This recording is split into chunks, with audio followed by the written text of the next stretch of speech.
Hi, friends. Hello. Welcome in. Happy Friday. I hope you have had a good week. And wherever you are, I hope the weather is okay. Good morning, good afternoon, good evening, happy time zone, wherever you are. Let me know how your week has been. We are nearing the holidays. My kids are off school as of the end of day today. So I thought, what a better day to stream than just have a chill hangout, just chat. Yes, I have a lot of things on my desk because we're going to chat about planners and journals. I'm going to set up my 2026 planner a little bit, anyways. I'm going to walk through how I'm going to use them, all my books and my analog tools. And if we have time, then we'll do some painting with fountain pen ink because I like to do cover pages for my plotter. And so, yeah, that's what we're going to do today. So feel free to chat, feel free to hang out, feel free to lurk, have me on in the background while you're doing other things, maybe closing off your work week or just kind of closing the loop on the upcoming holidays.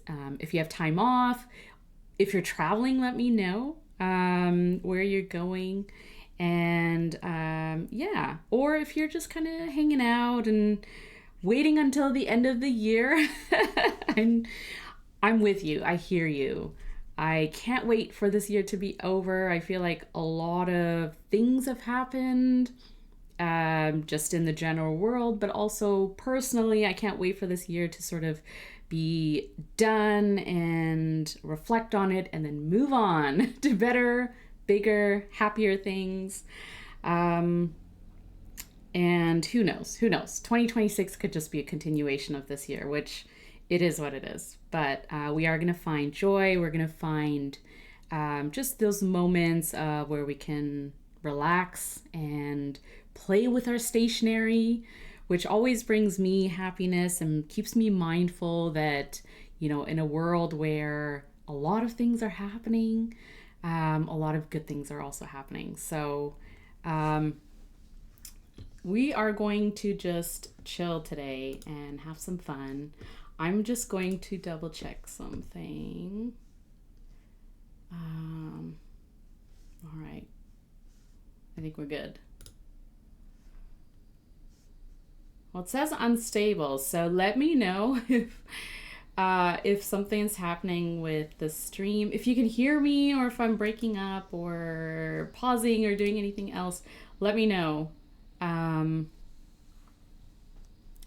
But I don't know if there are issues. We'll see. It should be okay. We'll get through this. It is Friday after all.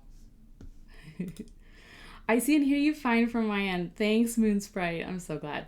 You never know. It's been a week. I'll tell you that. It's been a week. Monday, well, I'm in the Vancouver area in British Columbia, Canada, and we've sort of had on and off rainfall warnings, some flooding west of me or east of me. So thankfully it hasn't done any big damage here. But Monday after school, like in the afternoon, our power went out because there were branches that fell on wires. So we had downed wires in our area. And the power was out for 17 hours. So overnight on Monday into Tuesday, we had zero power. It was cold and but we got through it. We got power back on Tuesday, but there were still storms. And so there was a lot of damage in terms of just like tree branches and like wires going down and things like that. So on Wednesday, the school for my kids' school was canceled, and all the schools in our area just because of, you know, safety issues getting to and from school and a lot more power outages. And ever since then, I've just been like, fingers crossed that our power stays on and that we're still going through rainfall warnings and heavy winds, but hopefully it sort of teeters out and then we'll have a quiet holiday. I don't know. But anyways, that's why I'm paranoid that I'm just gonna like cut out or, you know, it is what it is though. It's fine. We'll come back if that happens. Um, Hi, Olive Octopus. How's it going, Lisa? Yes, it has storm last night, which was weird for this time of year for the South. Yes, yeah, I know. It is really weird, isn't it? Just in like, you don't you don't expect certain weather conditions, and yet here we are.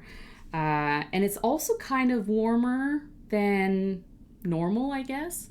It's called Pineapple Express. I've only lived in BC for 5 years. My home city is Toronto, Ontario. So I'm from the East Coast where it's cold and snowy, and that's what I know. But out here on the West Coast, it's a little bit different. It's more rain, it's wetter, but it's also kind of warmer. And so this condition or this phenomenon called Pineapple Express is new to me, but apparently it's just heavy winds and active sort of rainfall and water things, water phenomenon from coming down or coming across from Hawaii. And so that's the pineapple expression, and what it sort of causes is heavy winds and rainfall across the West Coast in North America. So if you are on the West Coast, you're probably dealing with the same sort of on and off rainfall, winds, and stuff like that. But I'm sure across the US, across Canada, we have a weird winter happening right now.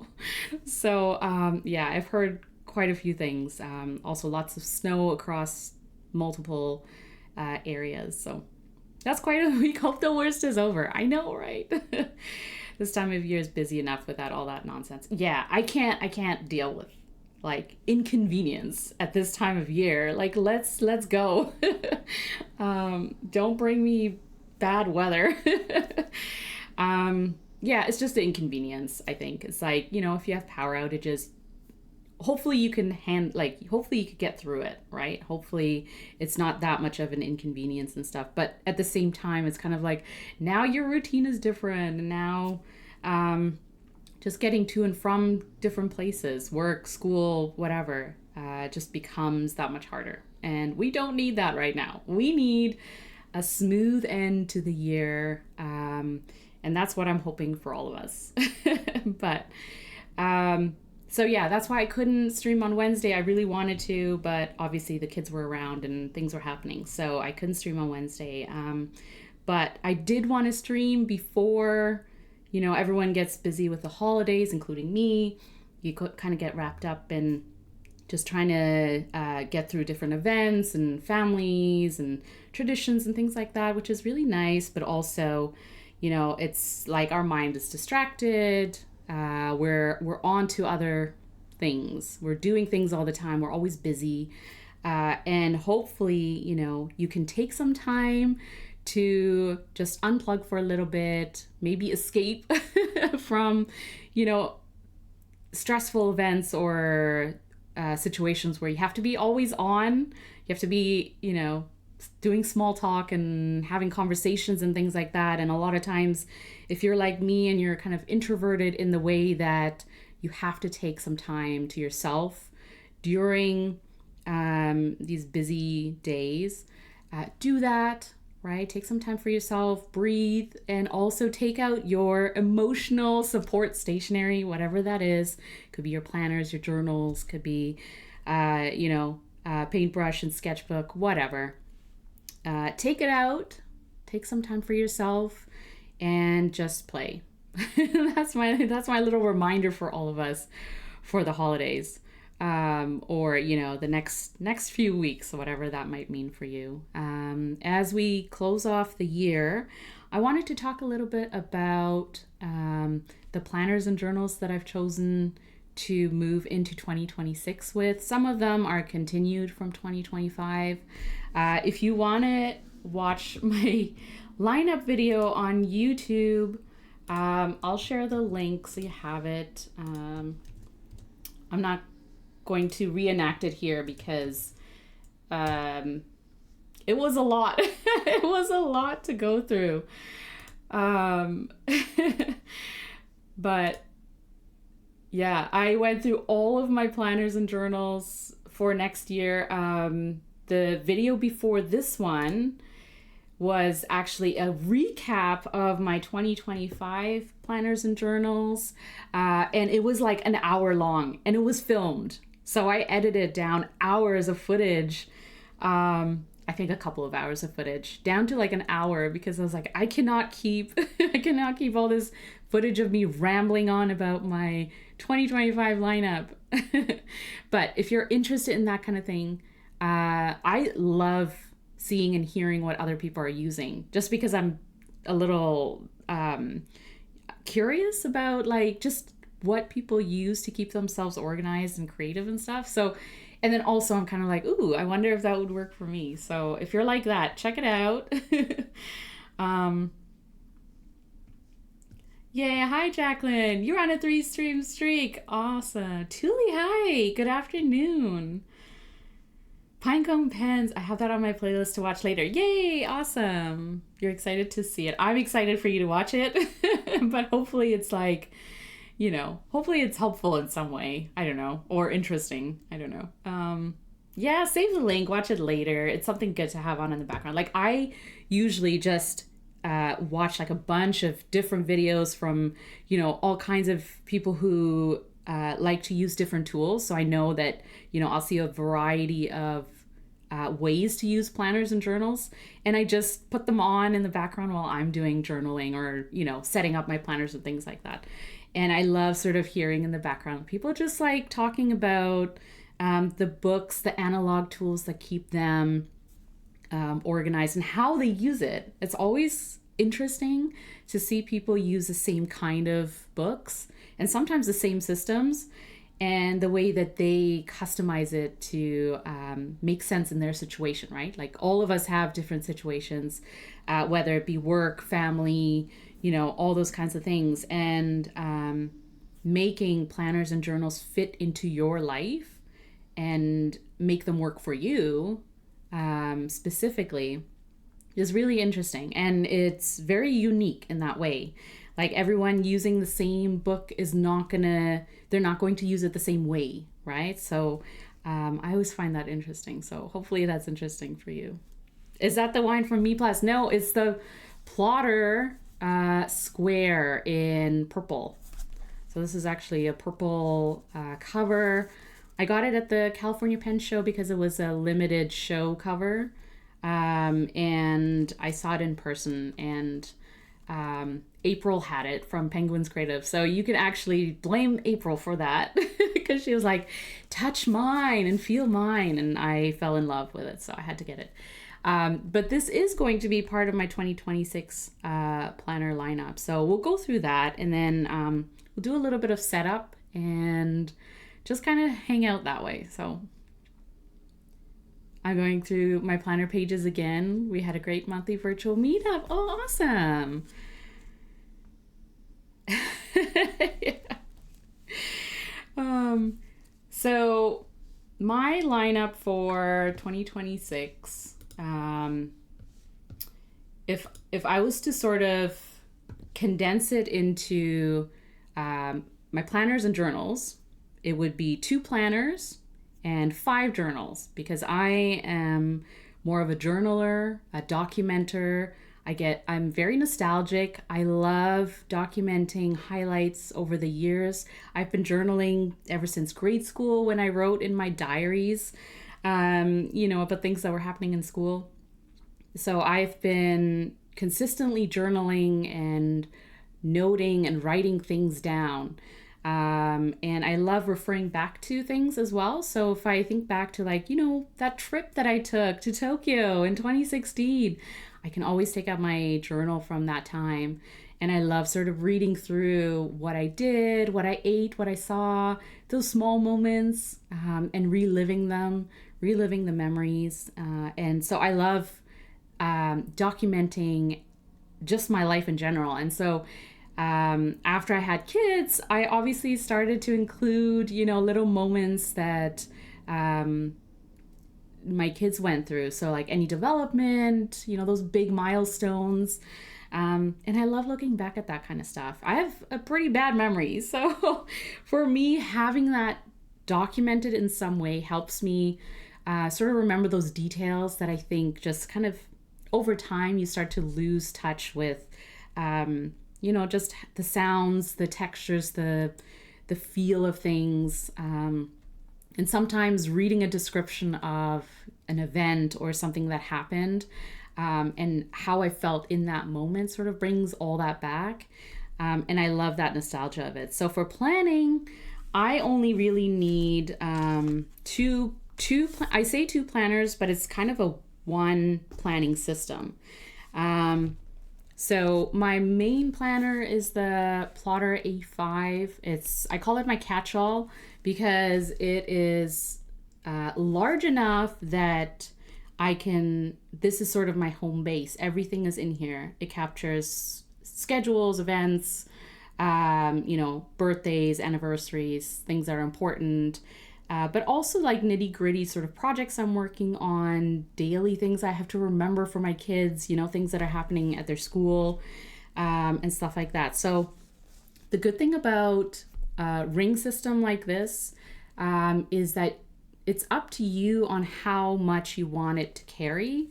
And so unlike a hardbound book where you're limited to what is included in that book, with the ring system, what I love is the customization aspect of it. So I don't put a lot of pages in. I keep a monthly refill, so all of the months, and then I also keep weekly refills, but I keep it for 1 month at a time. And so if you're not familiar with the Plotter refills, I'll show you a blank monthly page.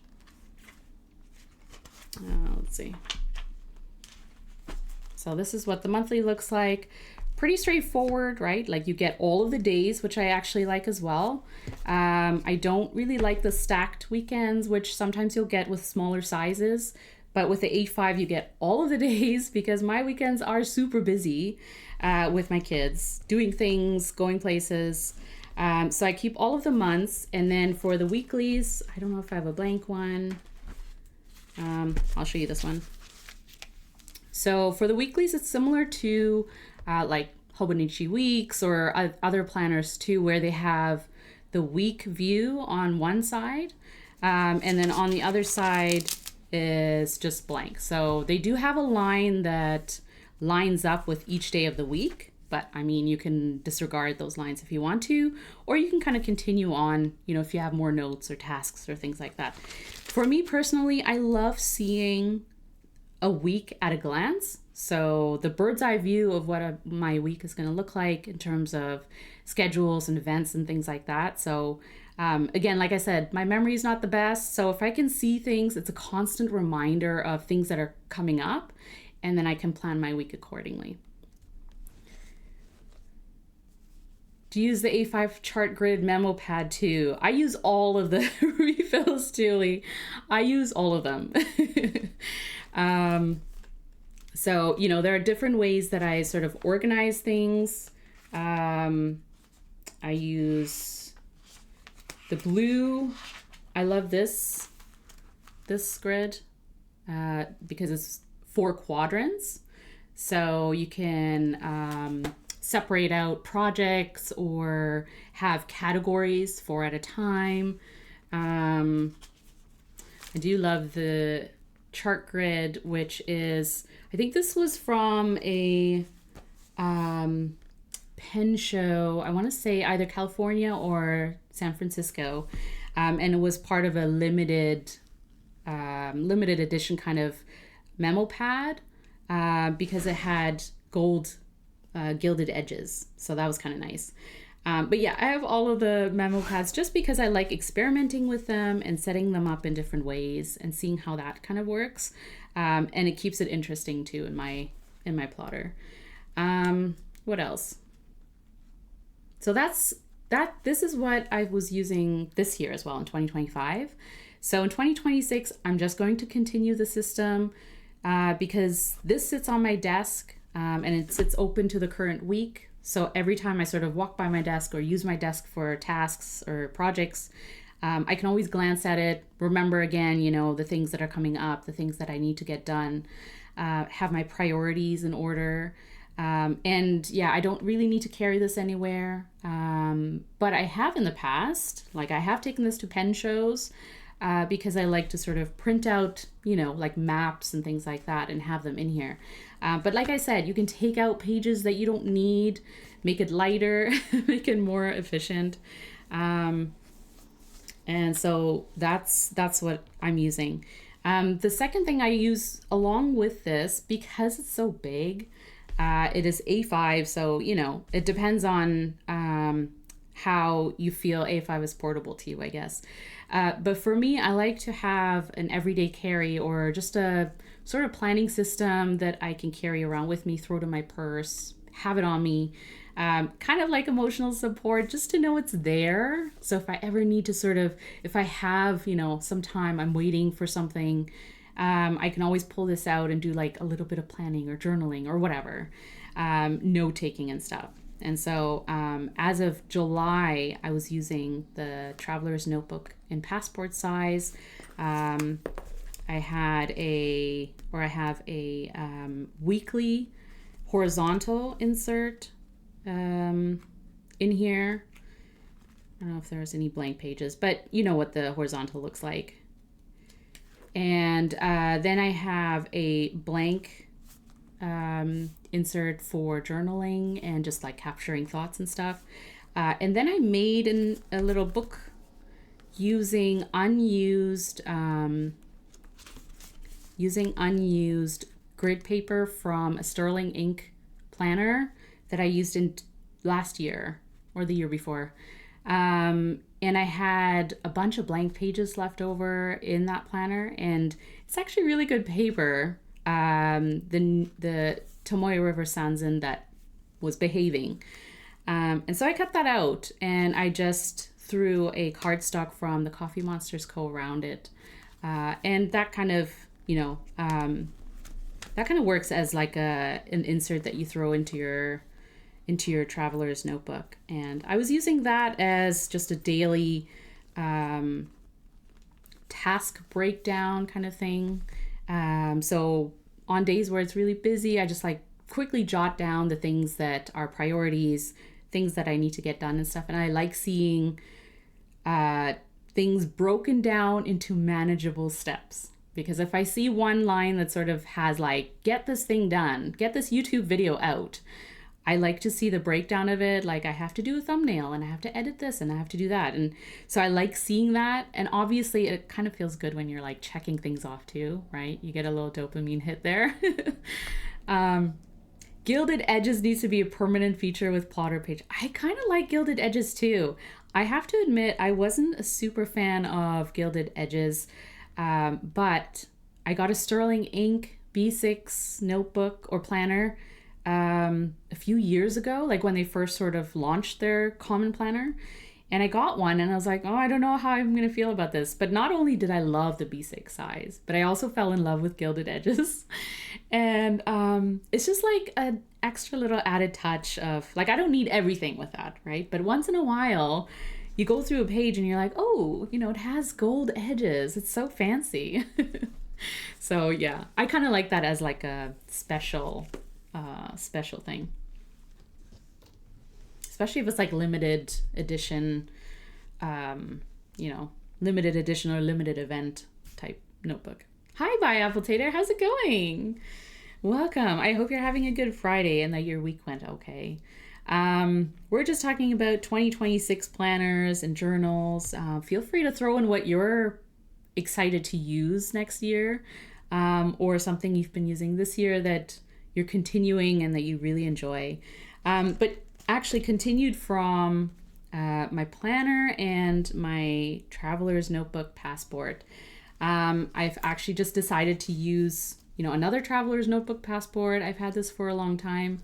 And I've sort of set it up the same way or similar, in the way that I have a blank insert. This one's the Love and Trip, obviously. Love the paper. We're going to talk about paper, by the way. It's just going to be inevitable that we talk about it. I had a sterling ink passport booklet. I got that, I think, early last year or something like that.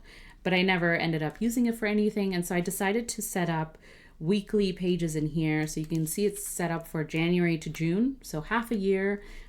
And then the back sort of half of that booklet I'm using for jotting down my budget, spends, like finance related things, and then also sort of monthly logs. So to-dos and tasks on a monthly basis go in this booklet as well. And then I threw in a blank insert, the lightweight insert. So you get a lot more pages, and I think it is TRP, but this insert is also from years ago. And I only used a little bit at the front. I used it for painting and writing down some quotes that I really liked from a book. And that's all I did. So I'm going to reuse this insert for daily logs. If you're into bullet journaling, and if you don't know, daily logs is just quick, sort of rapid writing down tasks that you need to do for that day. Just making a list of it, and then putting a bullet beside each task. And then as you sort of go through each task, you do a diagonal line across that bullet. And when you're done, you X it off. So you kind of have and then you're done that task. And yeah, I kind of like having a space where I just sort of write down all my daily tasks. So those are my two planning systems. Very straightforward and really easy to use. I like the size difference because, as I said, I like A5 because I like to write down everything, like have a catch-all, one space where everything is sort of contained. But also because I like to have something portable that I can carry around with me. I like to have a sort of secondary system that catches sort of the high level things. And then also a space where I can jot down, really nitty gritty type task items and stuff where it's just like, I need to write this down because otherwise it's not going to happen. So good morning, Omaha Dad Games. How's it going? How's your Friday going? Ooh, I've been curious about the Sterling passport inserts. Yeah. They're actually really nice. So I don't have the like the monthly. I know Sterling Ink has like monthly and weekly booklets that you can get for your traveler's notebook, especially for the passport size. I know they have a few other sizes as well. So if you just are looking for like a monthly booklet that you can throw into, whatever, your bag or into another planner, look into that as well. That's interesting. But I did like just the blank booklets that they had. So that's why I got a couple of these, but I didn't end up using it for anything. It's still it's very compact. So if you do throw it into a traveler's notebook, or if you're throwing it into like another book, it shouldn't take up too much space. So they have kept it, to sort of a minimum or minimal sort of amount of pages that don't bulk up your books. So, hey, Zodiac Pens, how's it going? How's it going, Bart? Omaha Dad. Oh, just contemplating what I want to do for planner this year still. Always last minute? You're one of those people? You're like Bart, who still doesn't have a planner. Yeah, I mean, I get it. I get it. I was kind of dragging my feet this year. Let's talk about paper. Let's get into it. Because of the whole Tomoe River Sanzen situation, and the inconsistent paper quality. And so I've had Hobonichi planners over the past few years, have loved them, love the week's layout. And so that's what I was using this year. And it was fine. My planner was okay this year. Though I did just go with ballpoint and gel pens because I did not want to deal with, weird inconsistencies. And so I just went with that. But for 2026, I thought, you know what? I think I'm going to take a break from TRP Sanzen. And so I kind of shifted away from any planner that used or uses TRP just because I just don't know what it's going to be like, and I don't want to be disappointed. So if you do have a TRP planner or journal, I'm hoping the best for you, and I'm hoping it's all fine, at least for the books that you got. So I went with different things. And I will also say that I have used Midori notebooks and paper for years, but have never loved it because of the cream paper. And me personally, I've always been into stark white paper. So it's just that's what I was used to. But I will say that over the past couple of years, probably, because I've been using Plotter, and Plotter uses off-white paper. It's not super cream like Midori, but it is off-white. And I've also sort of used Midori inserts, right? Like the Traveler's Notebook inserts, which is MD paper. And so I've gotten kind of used to using off-white and cream paper.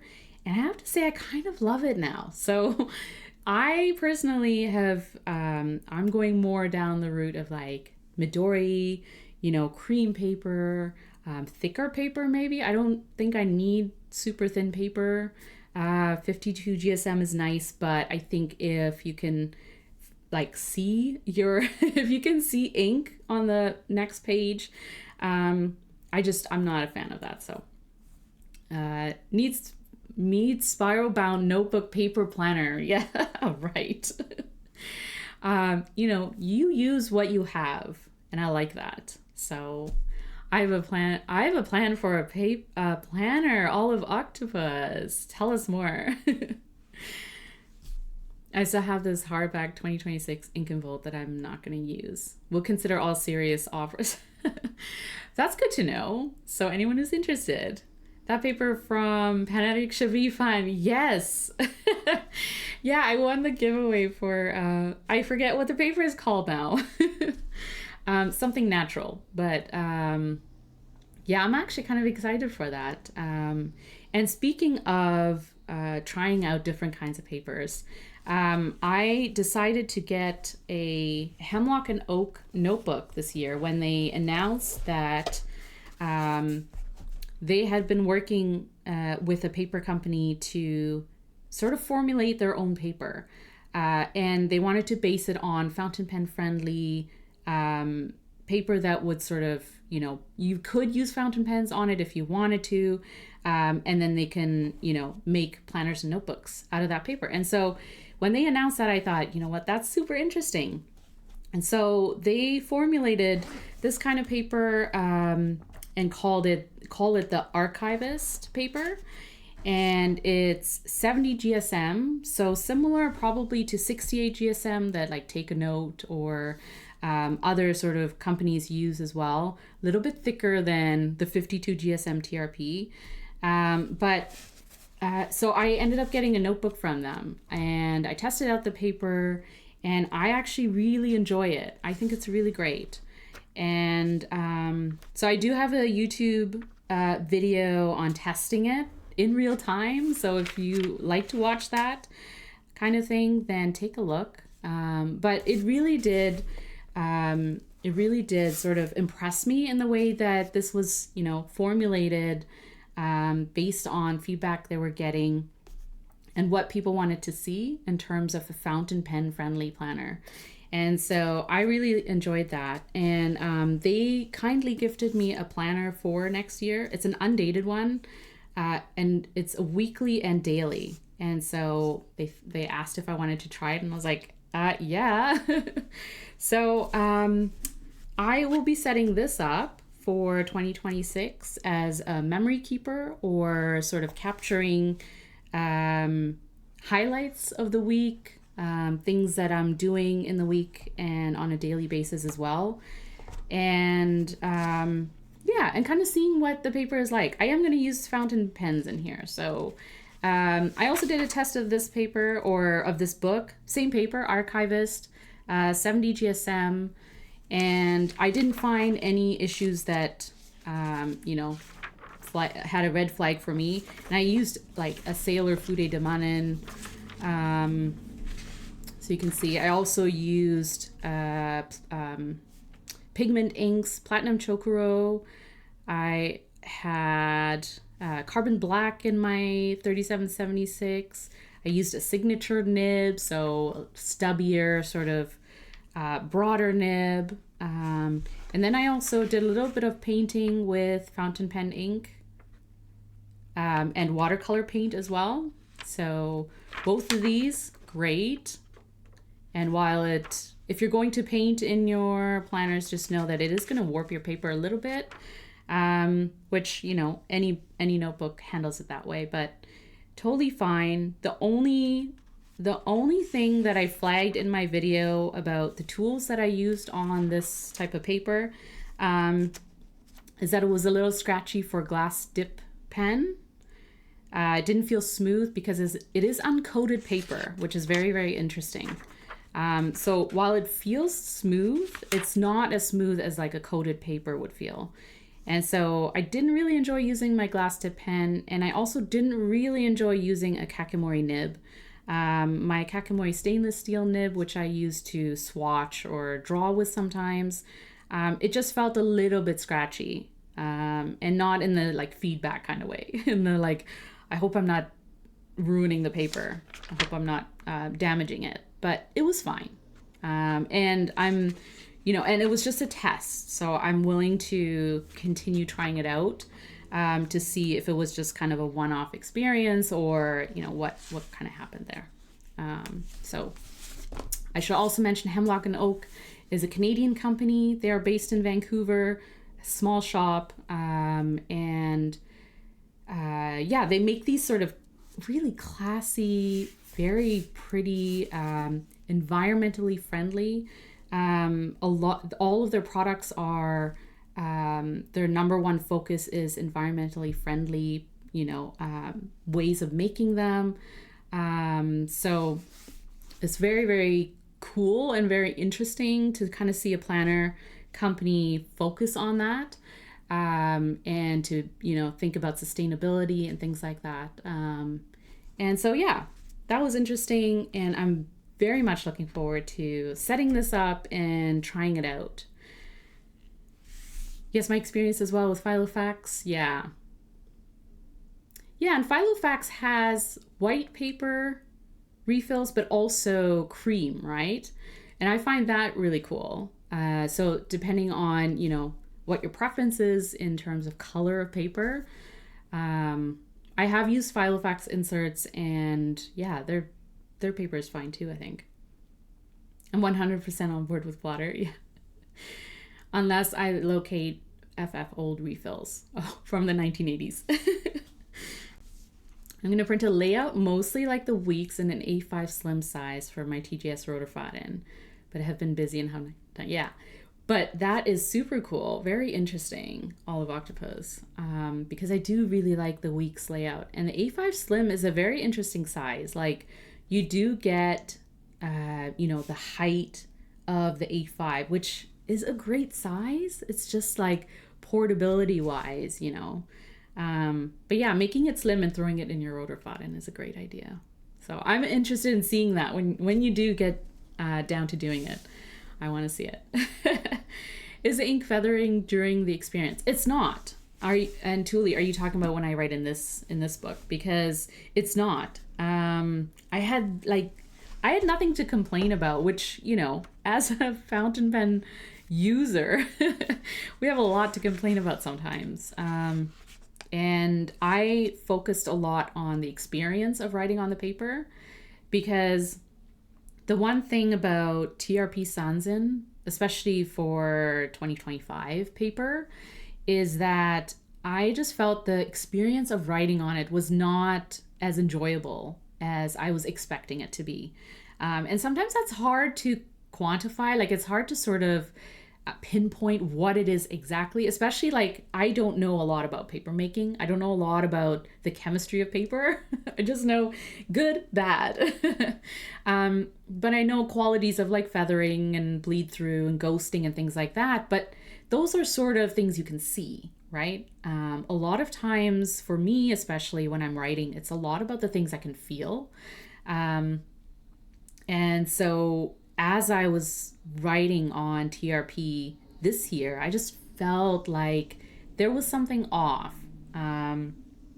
And in contrast, writing on paper that actually is fountain pen friendly, but also feels fountain pen friendly, right, is sort of a different thing. And even though you might not see bleed through or ghosting, feeling like it's meant to be for fountain pens or meant to be for a certain type of ink, I think that made the difference for me in terms of like, am I going to use this or not, right? I'm not going to slug through another year of using paper where I'm just like, something is off, like something just doesn't feel comfortable. You should get into it next week. Yeah, definitely. So yeah, no feathering that I could pinpoint truly. And as you can see too, like when I was painting with it, it's like very, like the shapes that I was putting down, that's what it was. It didn't spread. It didn't behave in any weird way that I was like, ooh. So if we have time, I do want to do a little bit of painting, and I want to use plotter DP paper. So I'll show you how that sort of handles fountain pen inks when you're painting with it. And then I'm also going to do it in here. So we'll do kind of like a painted spread type of situation. So the other thing I wanted to talk about really quick is in terms of like when you're planning your 2026 or just in general, your planners and your journals and what books you're going to use. Sorry, I think I have to blow my nose. 1 second.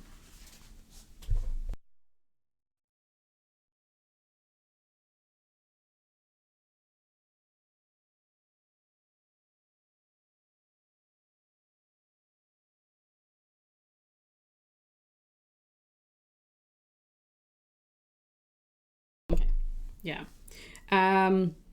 In terms of planning out like your planners, your journals, and just what books you're going to use on a daily basis, something that helps me is actually two things that help me is one, I draw out, once I'm kind of like, this is what my lineup is going to be, I draw out my lineup. And I did that I did that in my plotter. And I just draw out so I can visually see how many books there are, how I categorize them. And so you can see, how many sort of categories of books that I feel like I need, how often I'm going to use them, and if there's any sort of books that are kind of support. And I did have a Hobonichi A6 notebook in my lineup, and I wanted to use it. It's just, I think I'm a little over it. I'm a little over TRB right now. If I'm being honest, I think I want to sort of explore and experiment with other paper, and some papers that have been in my stash that have just kind of sat there. So taking out traveler's notebook inserts, blank ones that I've like just kind of got acquired but not used yet. And then really leaning into like plotter, memo pads, and other paper, like loose leaf paper that I can then hole punch and throw into my plotter. I think that's kind of my focus as well. So really the only Hobonichi notebook or planner journal that I'm going to have in my lineup next year, I think is going to be my 5-year planner or 5-year journal. And that has been my archive book. And so my archive book is just a document. I just document the events that happen every day as it sort of happened. There's no reflection or thoughts behind it, or emotions or feelings, things like that. It's not really like a personal journal. It's more meant to be just an archive of events. And the whole idea behind this was why I started it was because I wanted something to pass on to my kids and just have them have a record of like, this is what our days were like. This is what we did. This is where we went. And I just kind of thought that was a neat idea. And so I started this in 2024. So I have a few more years left, and I think I might end up extending it a little bit because on the right-hand side, you get a blank grid page, and I haven't really used that for anything. And so I think I can sort of break it down into like at least 3 or 4 more years after I'm done the 5 years. So that's my pretty much my only Hobonichi kind of product that I'm using for next year. Everything else is like other paper. So I'm kind of excited to make that transition a little bit. So we'll see how that goes. But so having written down or illustrated, I guess, like in a visual way, having it, being able to see what all my books are, that sort of helps me organize it in my mind as well, in terms of like, you know, this is what I'm using. This is what's going to keep me organized, happy, productive, creative. And then after I do that, I break it down into my flow. So kind of what does my routine look like in using these types of books? And the way I break it down is there are books that I will use daily. There are books I will use probably on a weekly basis. And there are books that I use when I want to, when I feel like it. No pressure, no sort of expectation behind when I need to use them. So in terms of what my flow was going to look like, on a daily basis, using the Plotter A5 as a catch-all, and then having the Traveler's Notebook Passport as an EDC or something I can carry around with me. And then the third daily book is my Midori A5 lined notebook. And so I just actually finished one. And just as a caveat, I'm not a lined paper person. I do not use lined paper except for stream of consciousness writing. And this is from, this is a habit that came out of reading The Artist's Way by Julia Cameron. This was years ago, 3 or 4 years ago. And I started the habit of writing morning pages, which in the book, you're meant to write like 3 pages in the morning as soon as you get up, to sort of have a mind dump, to sort of feel refreshed and feel like you're open to creativity for the day. And because a lot of times we have things that kind of just churn around our mind, right? Like worries and things that we're thinking about a lot. And writing that down, having it sort of go on paper and then letting it go is a great practice. In my opinion anyways, for me personally, it's worked in that I don't need to keep thinking about it throughout the day. It's like, okay, it's now on paper. That means it's real and it can go away. Acknowledging that that's one of your thoughts, and then having it sit somewhere where you don't need to keep visiting it. And in that way, it helps me sort of be open to noticing more things throughout my day, thinking about new thoughts, coming up with ideas. And I felt that like it's really helped in a way. So I've kept up that practice. I don't always write 3 pages a day, and it doesn't always have to be in the morning. Sometimes it's at night where I'm like, I can't go to sleep because I just have all these things that are going on. And just writing it down in an unfiltered, non-judgmental way. And then I don't look at it. That's why I write in like really massive cursive. I don't look back on this. I just like let this go. But yeah, that's the only reason why I use a Midori lined paper or a lined notebook, because I don't have to worry about writing in a straight line. It's just one more thing, right? Like I just use the lines to write on them with fountain pens. Love the experience of it, sort of lean into writing with a pen, enjoying watching the ink go on paper, not worrying about spelling or grammar or anything like that. And yeah, just kind of letting things go. So I call it stream of consciousness writing. You could call it morning pages or something else if you want to, but this is kind of a core part of my day. And having this as a daily practice is really helpful for me. So I just finished one. So I'm going to move on to another one. And I love the paper. I love that it's lined for this purpose only. So that's kind of part of my day as well. So cute, yeah. Oh, I'm glad. This is wonderful. So daily, weekly, on a weekly basis, I like to update my archive. So I usually do this on the weekend, where I just kind of sit down. And like I said, I don't have thoughts or emotions attached to the things that happened during that day that go in my 5-year journal. So it doesn't have to be the day of that I write in it.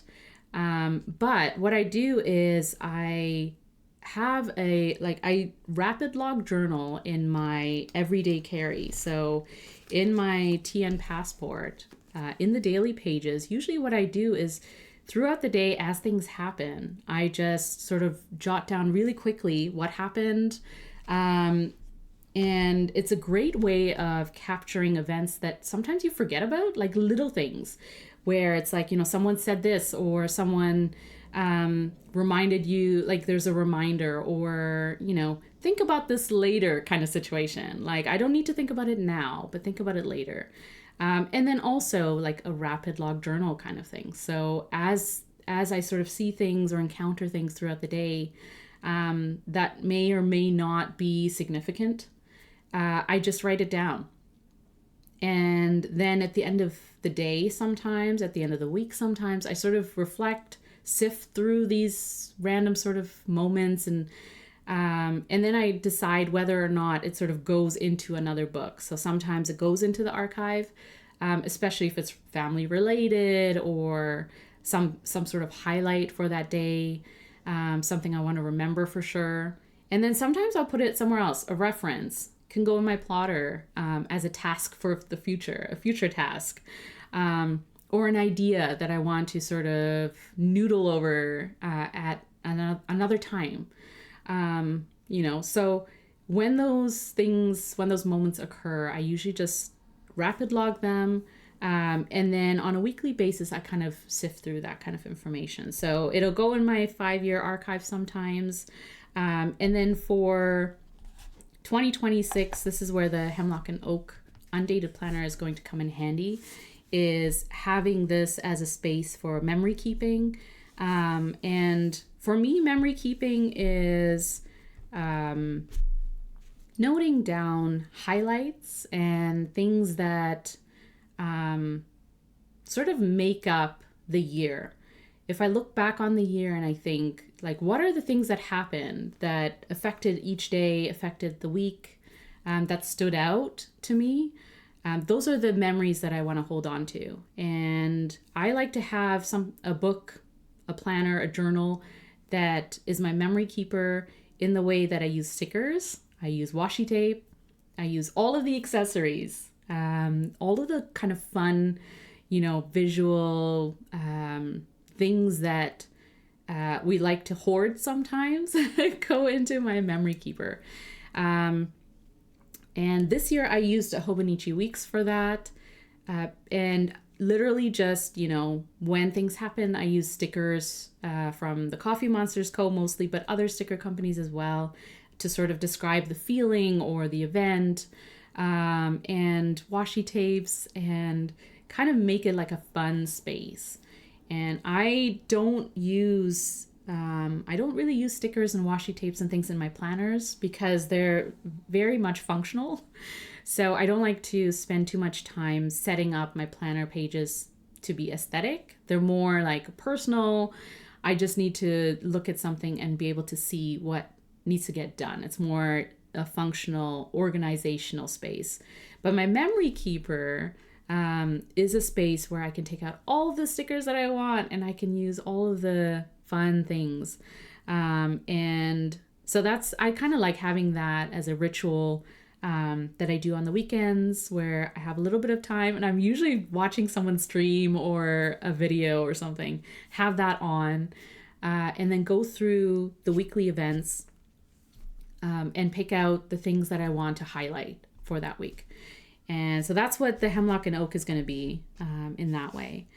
And then when I want to, so the things that I want to update just whenever I feel like it, is my traveler's notebook in standard size. And in here I have the Love and Trip insert, the blank insert. And I got this year because I did want to use it for something. So it's going to be my main sort of journal or area where I, jot down personal thoughts and feelings and things like that. So that's going to go in there, using a Pilot Custom 74. And then I also have an insert in here that I made or put together from pages that were left over in other inserts that I've used. And so, you have craft paper. I think I have lightweight paper in here. I have cream paper. It's sort of a mishmash of paper from other inserts that I just didn't use, or, they're kind of left over. And so I just pulled them out and then put them together in this insert. And then the cover is just one of the Traveler's Times covers, which you can get from Traveler's Company. And so that's an insert in itself. And this one is more for ephemera and happy mail. So, when I get happy mail, or if I make an order with small shops, usually they include like stickers and like other fun things. And I always feel like I need a space to capture all of that. Like I love sort of rifling through, orders and packages and happy mail, things that I got over the year. And the extras that came with it too. Is kind of nice to have it in one spot. And so I like having an insert for that. And I think this is kind of a perfect way of using up paper that you might not end up using anyway. And just having that as like, this is where stickers go that, people send me that I don't have, that I don't, use in things. So throw them in here, and then it's kind of a nostalgic thing that you can look back on. And yeah. And then I just have a sticker release insert in here. So it's kind of nice to have, but this is definitely a space where it's like, if I have time that I want to sort of journal, or I want to play around with ephemera or things that I collected as my day sort of goes on, then this is the space for it. So it's undated, so like no pressure to use it, right? And then I have my plotter square. This is also just whenever I want to kind of situation. I set this up this year actually for when I went to pen shows, and I tried out inks and other people's pens and nibs. When I got a custom grind from Kirk, and so as I sort of, or like meetups as well, the Pelican hubs. So as I sort of went through different events, it was nice to have this where it's small enough, it's portable enough, but I love the square size because it gives you a little bit of extra space to, document things. And so I kind of started using it this year to experiment with it. And next year, or 2026, is going to be when I use it for hobby related stuff. So if you've seen any of my other sort of lineup videos, I like to have a dedicated journal or planner or space for hobbies. Hobbies meaning fountain pens for sure, reading, or listening to podcasts. This year I used a Sterling ink planner, the 2025 or the N2 week size, and I basically set it up, I basically set it up in the way that I can track like books that I'm reading or listening to, when I started, finished. And then in the weekly pages or in the monthly pages, I use the boxes for writing down when I inked up fountain pens, or when I got new inks, swatching them, anything like that. In the weekly pages, I just wrote down, things I did on Twitch, or books that I started reading, or sometimes I did swatches too, when I'm trying to decide what to ink up my pen with, sometimes I'm like, it's between these three inks, and then I kind of swatch them and play around with them. And then in the back notes pages, I also kind of used it for testing out nibs and testing out inks, writing with, new pens that I got just to sample them and document them. So I personally like having a space that encompasses all of my hobby type stuff, instead of having them sit in different places like my planner and my journal and this and that. I like having a dedicated book or a system for it, I guess. And I decided, instead of going the dated route for 2026, I decided to just use my plotter square, and then just insert pages as I go. And this is kind of great to, right, like I said, like being portable, being able to carry this to events and meetups and stuff like that. And also being able to test inks, but also, if like I can carry around a pad with paper if someone needs to use paper. It's like, this is great paper. So yeah, the plotter square is super cute, right? Like it feels like, I don't know, it just feels really comforting. It's like probably the best way of describing something like this. It's very comforting, having a size that's small enough, but also it's like, this is where all my hobbies live. It's kind of nice to have a space for that. So that's what this is for. My extra sort of question mark is the Plotter Mini 5, which the Plotter team gifted to me because I was a podcast guest, and they very kindly sent me the limited, or the holiday box or whatever, the limited special box. That's the red brown Pueblo leather. This is Pueblo, but it's red brown, so it's like a really warm brown color, and it has the special sort of ring protector, with a really nice sort of hand lettered "the future starts today, not tomorrow" phrase, and then it also has the pen loop or pen holder that matches. So all to say that it's very kind of them to gift it to me, but I don't really know how to use it yet. Like, I'm not 100% sure of how to make it work for me in the most productive way, I guess. And so for now, I did cut out like little sort of, because it's so cute, it's so small and so cute, I cut out a vellum that I had from TheCoffeeMonsterzCo. So kind of a divider. Also made a folder so I can throw in inserts in here if I want to. The square inserts fit. You just fold it in. So if, you did have like a square type of refill, works in the Mini 5. And then I did sort of cut out TRP that I had from notebooks that I finished using, and I had a few leftover pages in the back, so I cut those pages out and I trimmed them to size, hole punched them, and threw them in here. So they're kind of nice to just have like as a note, or a note, like notebook kind of thing.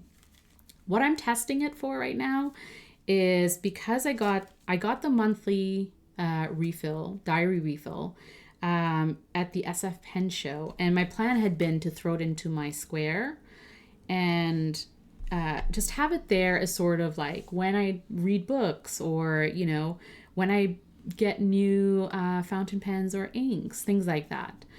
There isn't a lot of space in here, as you can see, right?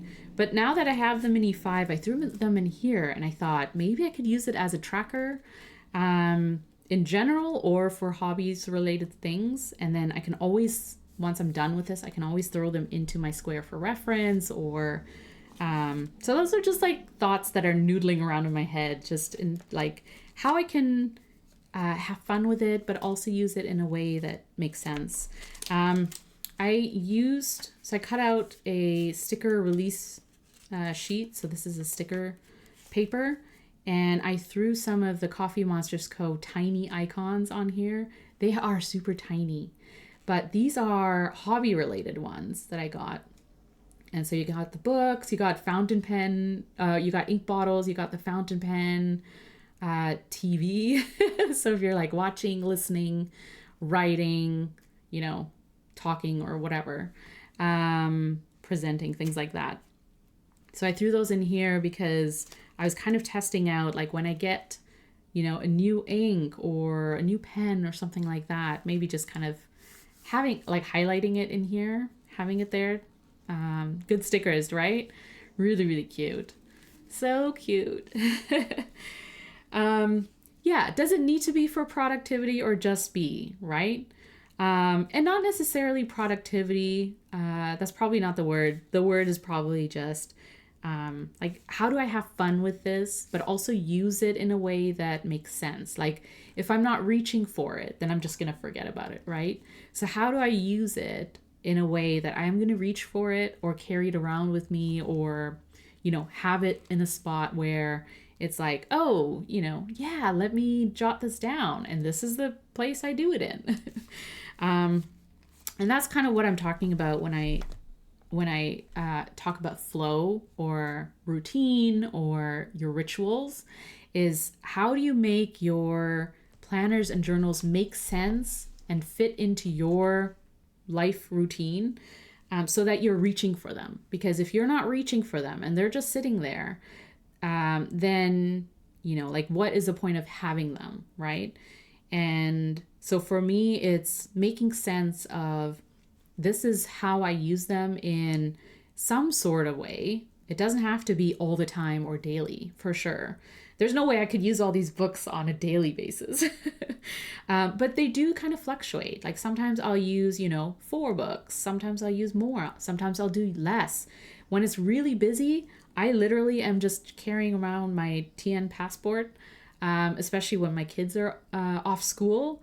There's no way I'm writing in my plotter A5 at my desk, because I barely am at my desk at that time, right? So those are the moments where I'm carrying around my passport TN and I'm just jotting things down. So how do I make those types of books work for me in the way that, like, in that situation, this is what I'm reaching for? So yeah, for sure. I mean, not everything has to, and that being said, not everything has to have a purpose. They could just be spaces where you experiment, have fun, you know, doodle, or, like, you know what I mean? I have that too. I have notebooks where they kind of lie around and they're just like, I don't want to do this doodling in one of my books because I probably don't want to keep it. So I'm just going to grab a notebook where I have like scrap paper in it or something, or where it's used for scrap stuff, where it's like, I don't know what I'm going to end up doing with this notebook. So, you know, don't let me tell you that you have to have a purpose for everything. Not everything needs to have a purpose. And not everything needs that kind of pressure where it's like, I have to use this every time I want to document, you know, my fountain pen. Like, use multiple places. You know, I kind of like keeping it sort of where you can, you know, go into a book and move it into something else. Or use multiple books for the same kind of purpose. Having multiple journals. Do you. Do whatever feels comfortable, manageable, right? Don't let it become too overwhelming, I'd probably say. But if you find it manageable and it makes sense to you, go for it. All the better. And you don't have to justify it. You don't have to, you know, make it make sense. And you don't have to have a certain number. You can have however many you want to. I think sometimes you get a little stressed, or we overthink, you know, how many analog books and tools we're using, because sometimes we think, oh, that's like way too many. Like, why do I have 10 planners, you know? But if it makes sense to you, if you're the type of person who compartmentalizes everything and you need those 10 books to keep you happy and productive and creative and whatever, like whatever the intention is for those books, then, you know, you do you. Don't think that you can only have one planner, or you can only have, you know, X amount of journals or whatever. Have as many as you want, and also start with as many as you want and pare it down if you want to, and jump between different books if you want to. It is like, if this is your interest, like if this is part of your hobby, then do whatever you want. I love planning and journaling. I'm a notebook person. I've always been into notebooks. I love trying out different papers and notebooks and sizes, and I love textures and things like that. So for me, jumping from, planner to trying out a plotter versus a hardbound book versus something else is interesting. Like, it sort of sparks that interest in, like, I'm curious to see if this would, if this is kind of a fun place to be in. If I can use it in some way, like for planning or for keeping myself organized or for drawing or for painting, then it's just a purpose, right? Like, it's just an intention or goal for using that specific book. But you don't need that. You could just play with it if you want to, right? If it sparks joy, it sparks joy. Exactly, Violetator. If you're having fun with it and it doesn't feel like it's too much pressure or it's bogging you down in any way, then all the more to do it, all the more to have fun with it. And you can also start with, I find it interesting sometimes, starting with, the intention of using certain books. And then over the course of the year, seeing that sort of evolve and transition, as your life situation might change, or all of a sudden you have less time to do things, or you have more time to do things, and being rigid in your routines in terms of, like, I can only use this planner for the whole year. To me, it just seems a little unreasonable, in the way that your life is not going to be exactly the way that you intend it to be, going into December or January. By the end of the year, I guarantee, looking back at, the past year, you will have seen how you've grown, how you've changed, how your life situation may have, adjusted in certain ways. And being flexible with the systems that keep you grounded and that keep you sort of moving through your day in the least stressful way possible. I think, we have to allow for some sort of adjustment there. We have to allow for space to move around, to grow, to try new things, if your budget allows, right, too. And if not, shop your own stash, reuse papers and books that you may have that are half used or are unused. And reuse paper that you might have kind of set aside to try something else, and now all of a sudden you're like, what, I miss that paper, I miss those books. And so there are ways around it. We don't need to constantly do what's new, what's popular, what everyone else is trying, as much as FOMO is real. But if you can experiment with new books, go for it. Or if you want to reuse, what you have in your stash, go for it. So that's my spiel, and that's my 2026 lineup. So that's kind of it. I think for me, like I said, my sweet spot is kind of around 7 books or 7 systems, because I have different ways of journaling. I have different ways of documenting things that happen. And then I kind of like to plan in a certain way, with different sizes. So that's how my lineup sort of works.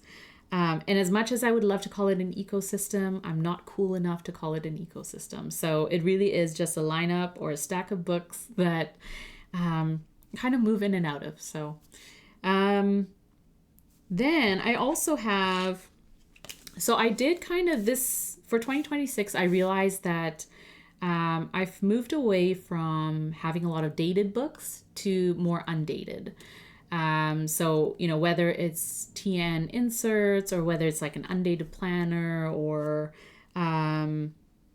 refill pages in my rings, things like that. I I kind of like the thought of not having to be in all of the books all the time just because it has a date on it. And I know it's super easy to, flip the page and not fill out all of the dates. But sometimes it feels like a waste of space or a waste of pages. And so for me, I'm moving towards more of an undated feel. So whenever I want to be in a journal or whenever I want to write things down, I want to be able to write it down and not feel like I have to backlog things, or back plan, memory keep, things like that. So the one thing I did pick up for 2026 is this mini Sora calendar. It's a desk calendar. So it literally, sits on your desk. And this is a daily tearaway calendar. So I thought this would be kind of cool to use in the traveler's notebook when I do want to journal or when I want to sort of, play around with my stickers and things like that, or ephemera, and then have like a way to have it be dated if I want it to be. So I thought that's kind of cool. I also really like the moon phases. And some of the dates actually have sort of, extra little things. The full-size Sora calendar I got a few years ago or a couple years ago, and they have on the bottom a little bit or a phrase or a quote or something like that. So these ones, are very minimal, I guess. But they, they're kind of cool in the way that they're like, they go through the moon phases, and sometimes they're kind of special days with extra little illustrations. So I thought that's kind of nice to have as well. So that I will use with my TN. And I think that's it for going through my lineup. So what I did want to go through is when I set up a new planner or a new journal, what are some things that you like to do in terms of rituals, right? Like sometimes people like to, if they have a blank cover on their planner, they like to put vinyl stickers on it, throw it into a clear cover to protect it. Sometimes people like to decorate the inside or put in holidays and things like that. So I wanted to talk a little bit about how I set up my planners for the next year. I'm not going to do for the full setup just because I don't want to set up a full year, but I will set it up so that I can start using it for January at least. And one of the things I like to do is I like to get really cute like stickers and vinyls and things, just to add a little bit of interest in my notebooks and make them a little bit, cute and kawaii. And so this is from TheCoffeeMonsterzCo. I'm a huge fan of Helen. She's a great friend, and is local to me. So anytime I can sort of support her and get her cute art, I will. And so for the yearly planners, she releases her dated, like the year date stickers, and holiday stickers, which I find really, really cute, around Black Friday, around that time. And so this is my sort of recent order where I picked up the things that I wanted to put into my planners. So a few things that I got in this order, if you're curious and want to see some cute stuff, is the holiday stickers. How she does those is she has a general holiday sticker sheet. And so these are just the general holidays for that year. And they're dated, so they're easy to sort of throw them into the corresponding dates in your planner.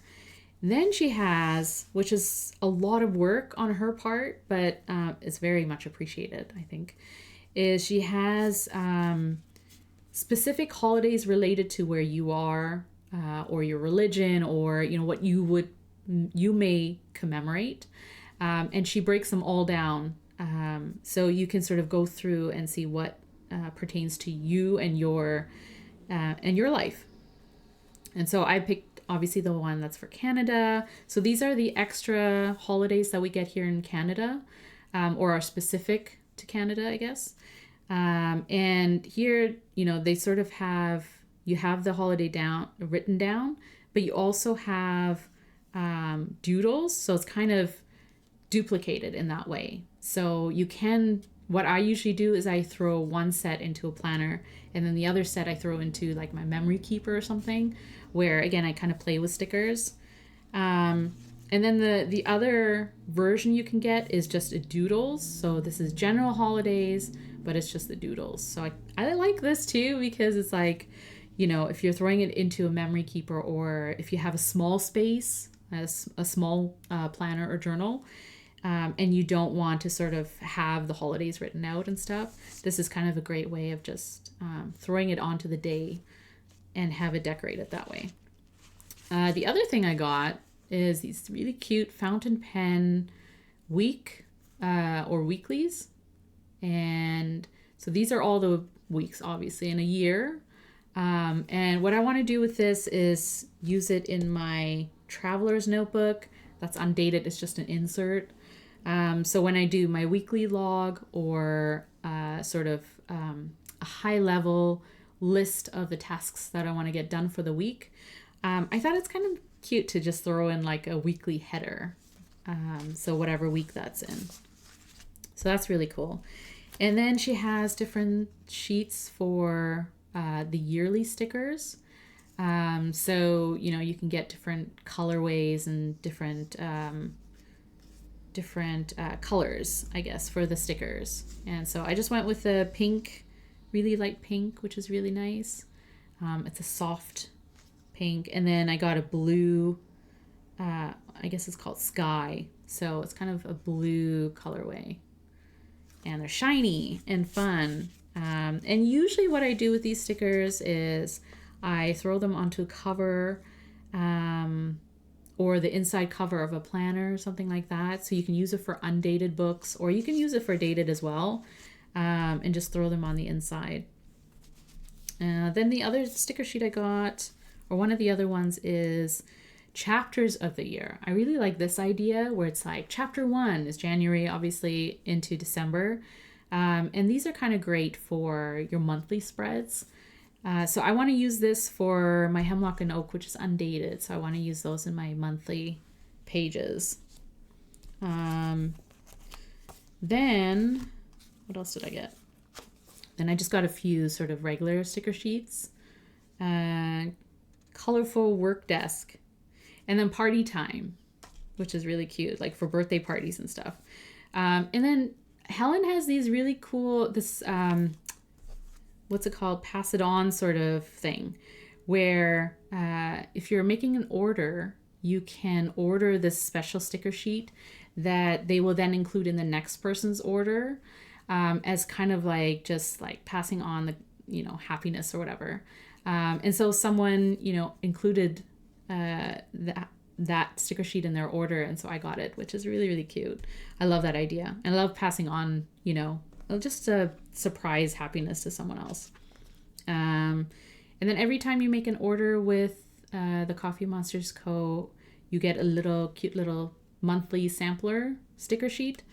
And so for chapter 11, or November, is when I made this order. There's these really cute stickers. And these sometimes are stickers that Helen is kind of testing out. And if people really like it, then they can request that to be a full sticker sheet. And then, so she sort of creates these full sticker sheets with them. Yeah, passing it forward, right? It's a great idea. And I think there's this one and there's another option. So you get to kind of choose. But you can also, when you're ordering this, you can decide whether you want to get it for yourself, like maybe you like the sticker sheet and you want to give it out to a friend in person, or you can just choose, to pass it on to the next person, and you just kind of pay for it. So yeah, I love that idea. It's really cool. Then I got, because this was part of the Black Friday release, there were incentives. So like if you spent a certain amount or whatever, there were a few freebies that she threw in. So I got some vinyls. This one's really cute. It's like the character is called an emoji. So this is like an emoji that just can't wait to cut up pages, which you sometimes feel like it. one's a happy one. And then this one, which I really love because it's a Tombow dual brush pen, but it's like a chunky one. So that's cute. And then the other sheets I got are, they're called small but not tiny emoji heads, because these are, like I showed you earlier, Helen does have these tiny icons. They're really tiny. They're really, really small. And she does have sort of these different emoji heads, or, you know, heads with different feelings and things. And she has a tiny version, but then this one is the small but not tiny, because then you can actually like see all of the facial expressions.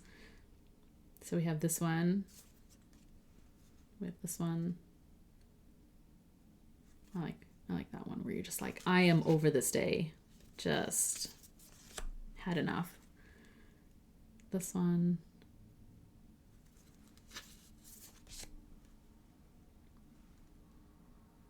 This one. And that. So they're all really cute. They're all really useful. You know, if you just want to sort of, you can use them in your planners or journals. Sometimes I tend to sort of use it either in my journal or my memory keeper, where I'm just like, the highlight of the day was that I wanted this day to be over. Or, you know, whatever. Like when you're like, oh, this was such a cute moment. And how do I sort of commemorate the feeling that I had? I think it's a great way of using these. If you are new to the Coffee Monsters Co., sometimes I watch people unbox, or they're kind of like, ooh, I got these really cute stickers from the Coffee Monsters Co. The one thing not everyone is aware of is, let me just find, is that with your order, you get a journaling card. So this one's like an older one, but you get a journaling card. Actually, with this one, I got this journaling card, which is really, really cute. And these are all watercolor sticker sheets that Helen did.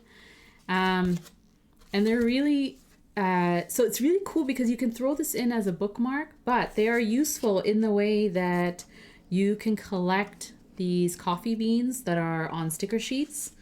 So if you do order these and you notice this cute little coffee bean, it is a sticker. And you can use it as a sticker, or what you could do is you can collect them on the back of your journaling card. And so what you do is you collect them, and when you get to the end, you just date it, send in your next order or whatever, leave a note that you're going to redeem a coffee or a bean card, and then email Helen and let her know, or send photos of this card and let her know how many you're redeeming. And in exchange, in your order, they'll include special like bean sampler sticker sheets, and they get changed over, you know, every few months or so. But there's like 4 different designs of this really cute bean sampler sheet, and they're like different themes and things, but they're like ones that you can't buy, right? So it's slightly bigger than this, but they're kind of like collectible sticker sheets, and I think it's kind of a cute little incentive, or, you know, just like a cute little reward when you get these sticker sheets, that you can also collect these little coffee beans and then redeem for an extra sticker sheet. So don't throw them away. Put them on the back of the journaling card, or use them as stickers. They're cute either way, but something to know, I guess. And yeah, there's a few. So I'm almost done this one. So when I debean my sticker sheets and I run out of that, I'm going to use this journaling card, which I think is a great way to end the year. You have made it this far. And there's so much more to go. But yeah, so that's kind of fun. But in this order, the reason why I sort of went through this is that there's a few things that I want to set up. And one of them is, well, let's put a year sticker because I want to put this in my Hemlock and Oak. And then I also want to put this holiday sticker. And there's only one in January, so that's cool. That's fine. And then I wanted to put a couple of vinyl stickers and the chapter stickers. So I kind of like having them in, you know, one of these folder pockets, or, you know, you can have your own sort of folder or something to put these in, but they're kind of like a space where I put all my kind of like yearly or planner stickers. And when it's time to set up my planners, I take them out and play with them and have some fun. And I'm glad you're here for it. I'm glad you're keeping me company while I'm doing this. So let's set up first my Hemlock and Oak, because I don't think I'm going to do too much in my plotter. It is just a continuation into next year, like I said. So it's not like I'm setting it up from scratch. The only thing I'm going to be adding in to my plotter basically for 2026 is switching over the monthly refills, and adding in the January weekly diary refill. So it's not that exciting. It's just adding in refills. But for this one, I kind of wanted to add a few more stickers because it's a memory keeper, so it tends to be the fun space for me. I always throw in a blotter sheet into my journals and books, especially if I'm going to use fountain pens in it. So I think this one works really well with this book, so that's why that's in there. For the front page, and if you're one of those people that, you know, you feel intimidated, or you're kind of like, I don't want to ruin my book as soon as I get it, before I even start the year, I always like to start with the back pages. So definitely do a pen test, or swatch your pens, or, you know, just write down with the pens that you plan on using in that book, because one, it lets you test the paper, so you're not surprised if you start using it and it bleeds or whatever, you know, however it sort of behaves, so you know what to expect.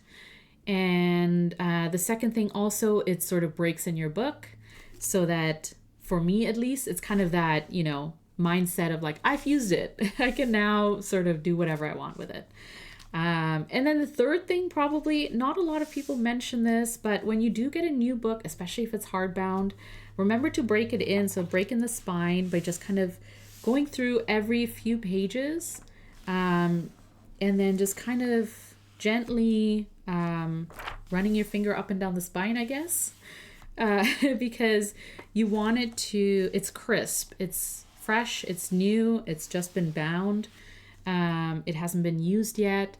And so what you don't want to do is just go in and start using it and then having it sort of bend in wonky ways. And so what you want to do is gently just kind of break it in.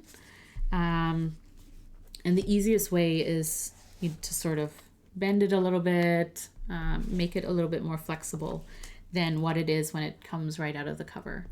And that way too, you kind of like, you know, you're breaking in your book, you're making it usable, like it's not brand new out of the bag that you're like nervous to use. So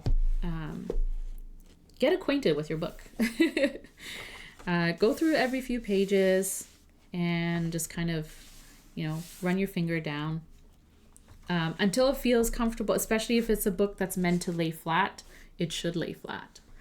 And if you can help it do that from the get-go, then it sort of makes it more comfortable, I guess, to use it. So those are some things that I do to just break in the book, so it doesn't feel as like, I don't feel as nervous setting it up or using it. And then I'm just like, you know what, now we're gonna decorate, now we're gonna do things. So, you know, whether it's your name, or if you want to put a date or something like that, You can do that too. I like to start with an ink testing page in the back to break it in. Yeah, exactly. That's like the easiest way, I think, of one, to test your pages, and then also to get over that like new book kind of feeling. So once I do that, then I sort of start to plan out what I want to do to decorate it, especially if it's undated, you know, as a journal or a notebook. And for this one, because it's undated, I do want to put in the year. I think I want to do it on, as soon as you open it up, the front cover. I think I want to do it there. And I think also I probably want to use this cute little happy emoji because it's so happy. Yeah, I think I want to put it here. And then maybe do the 2026 right beside it. So let's just do it.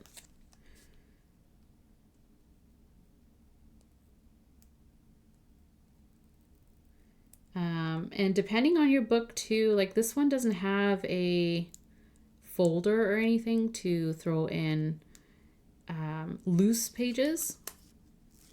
So sometimes, you know, if you have like a sticker pocket or something like that, sometimes I put that on the cover. I don't know if I'm going to do that with this book, just because if I add sticker sheets and things like that, I think it's going to make this book way bulkier than it already is. It's kind of a hefty book, like it does, because if you're actually, if you're not familiar with this book, I think Sterling Ink has a similar complete planner or something like that, where it's like all of the pages that you would need for like a yearbook, right? So it has monthly, actually has quarterly pages.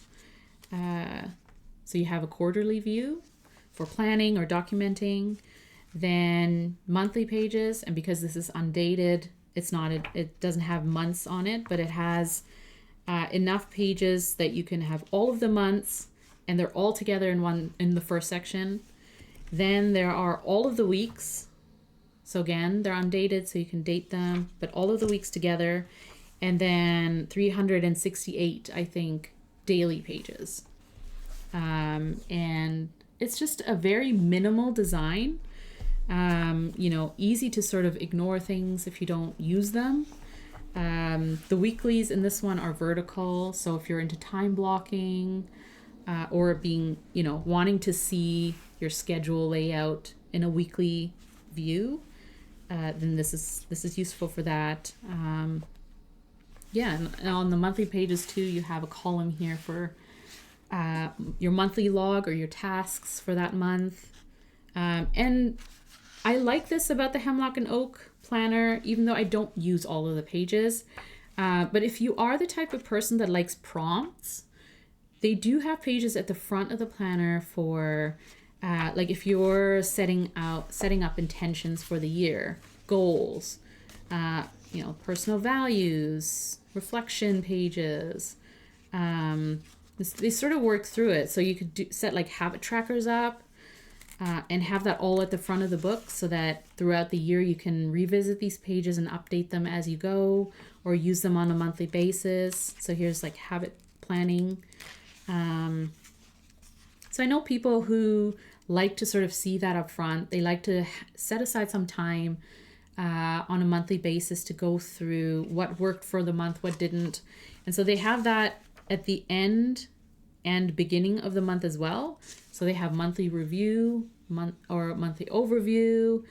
It kind of just depends on, you know, what you like to use and what kind of prompts you like to have. And I don't, because I'm not using this as like a planner, I'm more using it as to look back on things. I probably won't use a lot of those pages, but if you do, it's there. So I think that's kind of fun and useful. All right, so we have our sticker, our fun vinyl. Then we have 2026.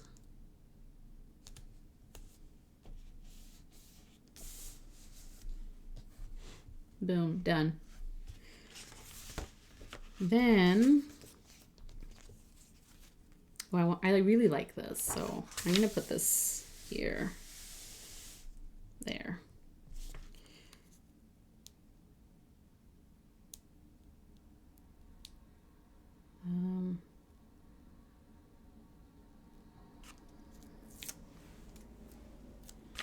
So let's line that up.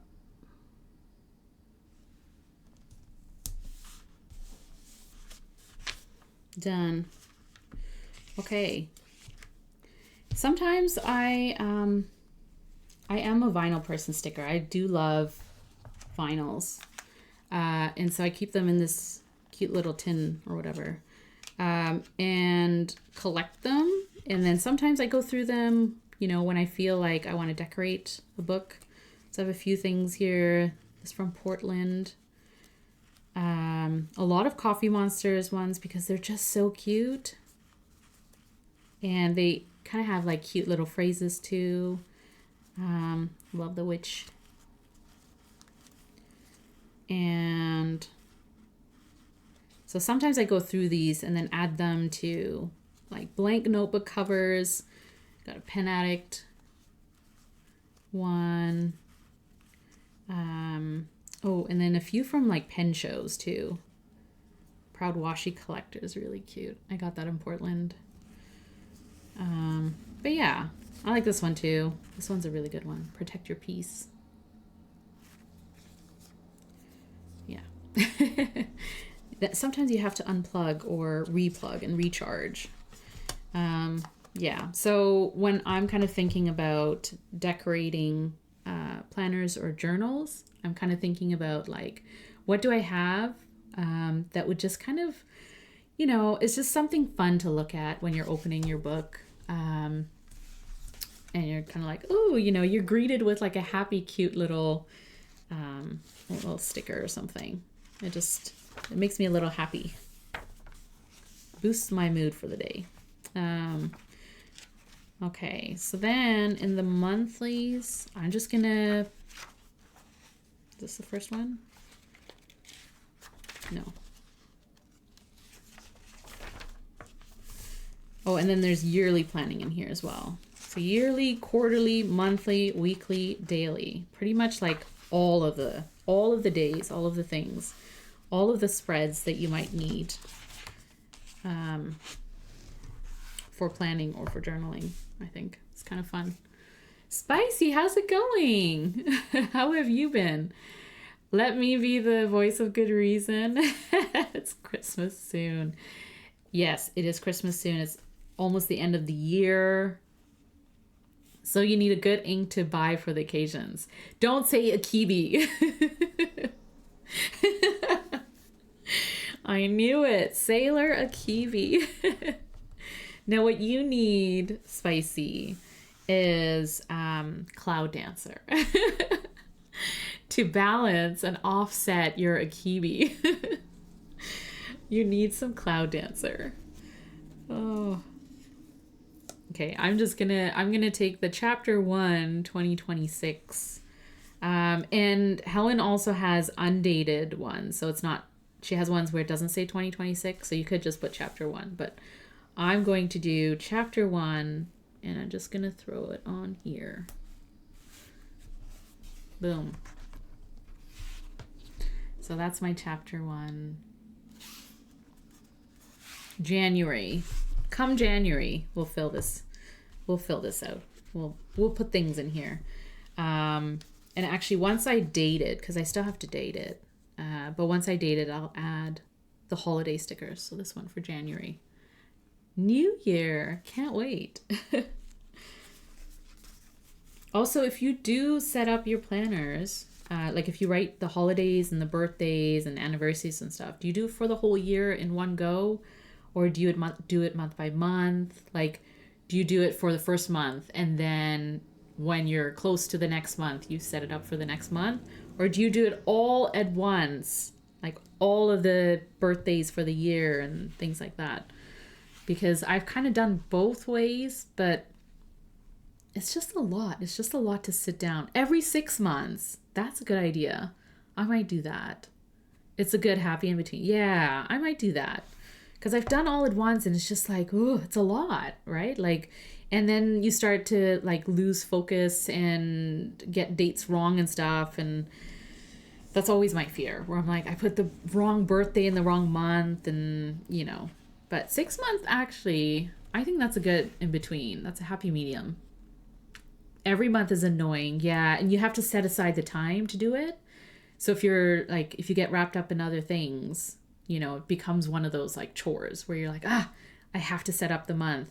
But if you're into bullet journaling, which, you know, like it is set up month by month, then it might work. But if you're, if you just kind of like to have it set up and just jump into it, then I like the 6 months. I'm broke right now. You bought a new phone. Wow. Yeah, that will do it. That will do it. Wallet is not happy. You didn't buy a planner yet, but you will. Are you still thinking Jibun Techo or something else? Because I think we were talking about that last time too. You just have to do it, right? It's one of those things. You just have to like... I get lost too often, so in 1 year. Yeah. For sure. It's a pain to do. I know. It is. This is why I use stickers sometimes, and like, you know, fun visual ways of doing it, because it's like, it's just one of those things you have to, you know, you have to write them down, but maybe do it in a fun way. I don't know.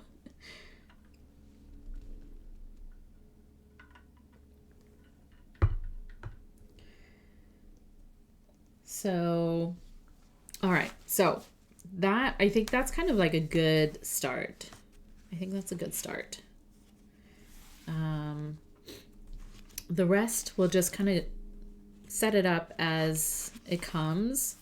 And like I said, my planner is very, very minimal in terms of setup. I think the only things I kind of really update are like my vision board for the year. I'll print out new photos. Monthly, put in the monthly refill, set, you know, put in birthdays and events and stuff. But aside from that, I do like overall, like I do mood boards, or vision board. I do yearly intentions, so like my goals or things that I want to accomplish for that year. And then, yeah, that's kind of it. Like it's very minimal in that way. So I left the cart open, woke up later, and then surprised by the raised shipping price. Oof. Yeah. So you didn't buy it. Yeah. Yay! Watch streak! Your stream streak. Awesome. Look forward to more streams of planners and paintings. Yes. That's one of the things I wanted to mention too, as we get close to wrapping up, but I think we have a little bit more time to do things together. So let's hang out for a little bit longer. But I did want to mention that this is probably my last stream for this year, just as we get into holidays and things get really busy, right?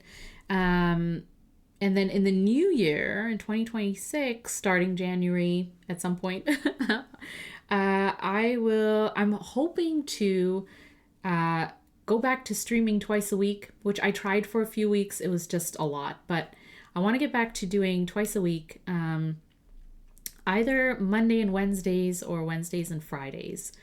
And one of those streams per week, I want to do like a planning and journaling stream, just because it is such a big part of my life. Like it is such a big hobby for me. I do I think a lot about planners and journals, right? I use a lot of books to sort of help me with, you know, being functional, so planning, but also being creative.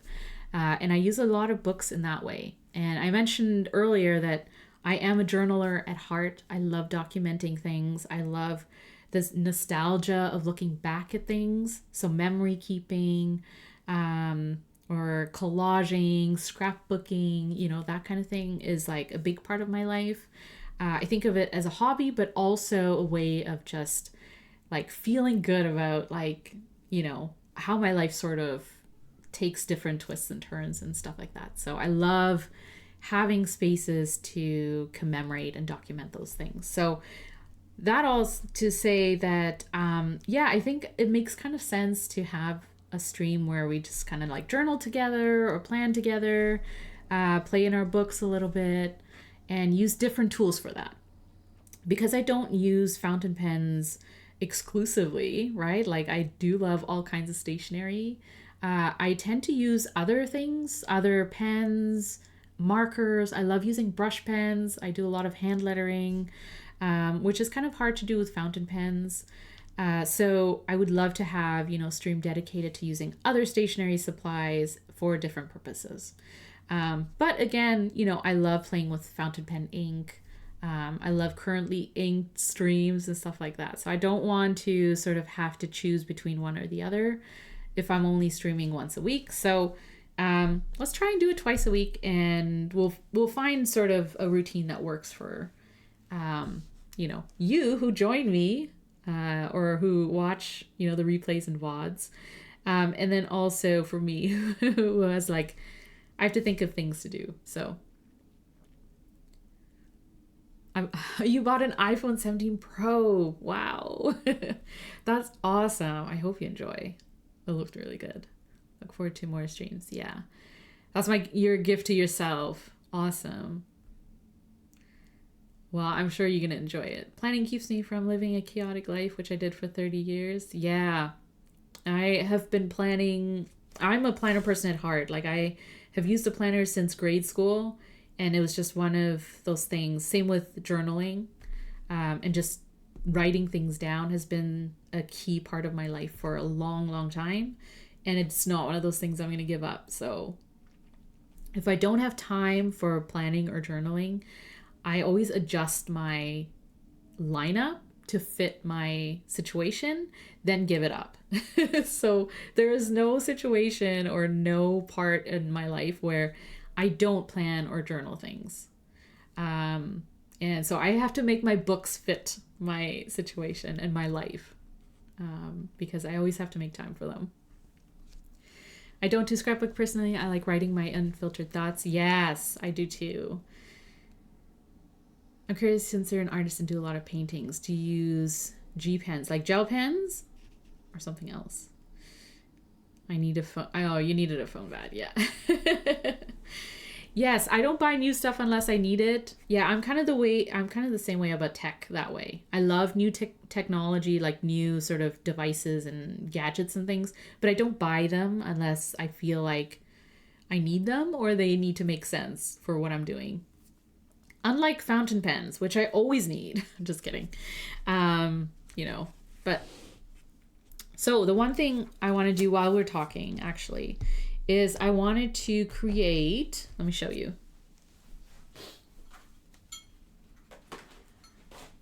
All right, I wanted to create a cover page for my plotter, similar to this, which this is what I did for this year. And so I don't tend to archive my planner pages.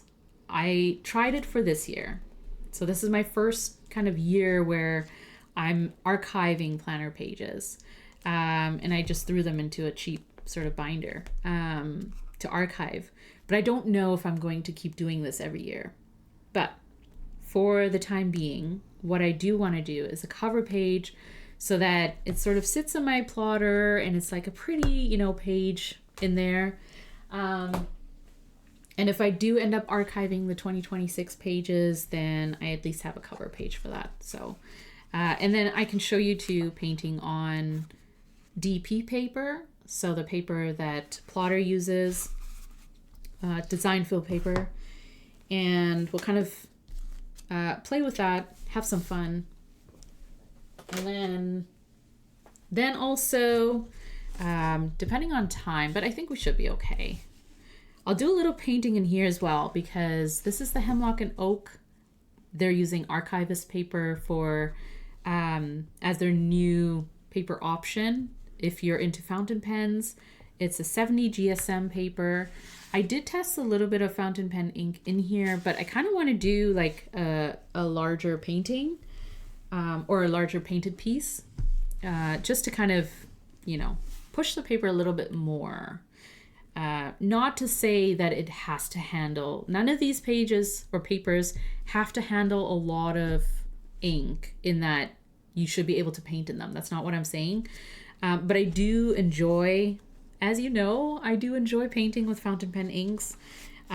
So if I can do a cover page or use the paper for a little bit of painting, at least in like light painting, then it kind of makes it fun that way, I guess. I don't do painting digitally. It's all on paper. I do sometimes scan it in though, after I do like a physical painting or a physical piece. I do scan it in sometimes and then create like stickers or designs for people, but everything is done by hand. Good evening, Rob. Happy time zone. I'm glad you're able to join. I know for us it's like we'll join when we can, okay? Which means it's on the kid schedule. But every once in a while we just get that free time, don't we? Which is really, really nice. I'm glad you're here. What are some of your new acquisitions, Rob? What have you been really excited to use recently? Would you do it? It's just me being curious. Oh yeah, like drawing on the iPad. Yeah, I do use Procreate every now and then. Mostly actually for YouTube thumbnails. And sometimes I do like little designs on Procreate. And if I do a digital, or if I do a design like collaboration or something with someone, what I tend to do is paint by hand, scan it in, and then do little touch-ups or add like a hand-lettered phrase or something like that. And I like to do that on Procreate. So I like to keep it kind of simple though. I don't do too much drawing digitally if I can help it, just because I am the kind of person that likes to do tactile in a tactile way. I don't have the artistic sense you had with colors and paints, but if you do it often enough, I think you get comfortable that, you know, you'd be able to sort of manipulate lines and things like that. Like to be artistic doesn't mean you have to draw or paint in a certain way, right? It's just in your style. So whatever comes natural to you, which I think comes with practice. Like finding your style, finding what makes your art unique to you, I think comes with time by just doing it over and over. You don't do it once and realize you have a knack for, you know, a certain type of look. It comes with doing it over and over, and you're like, oh yeah, I can do it. You know, I can do doodles and I can do this and I can do that. So it might be brief, but I wanted to pop in. Yeah, no worries. Still happy you made it. A proper professional scanner must be it's actually not a professional scanner. It's just an HP printer that has scanning capabilities. But it has to be able to just scan at like 300 DPI or whatever, like just at a higher quality of scanning. Not the highest, like it's not artistic quality, I don't know. It's just to be able to capture the colors in a way that represents them and reflects them properly on screen. And a lot of printers actually do that. So yeah, I have a printer scanner. I just have an all-in-one, and it handles colors pretty well. So it kind of sucks color-wise. Yeah, I understand. I get it.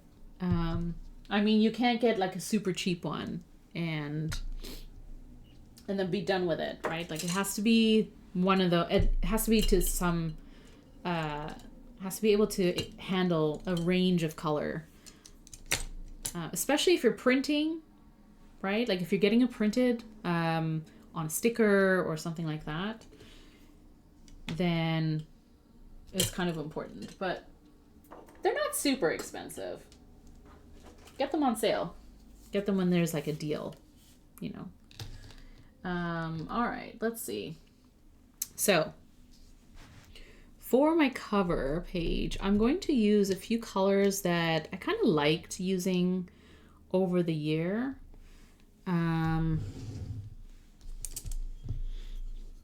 So let's see. These are, okay.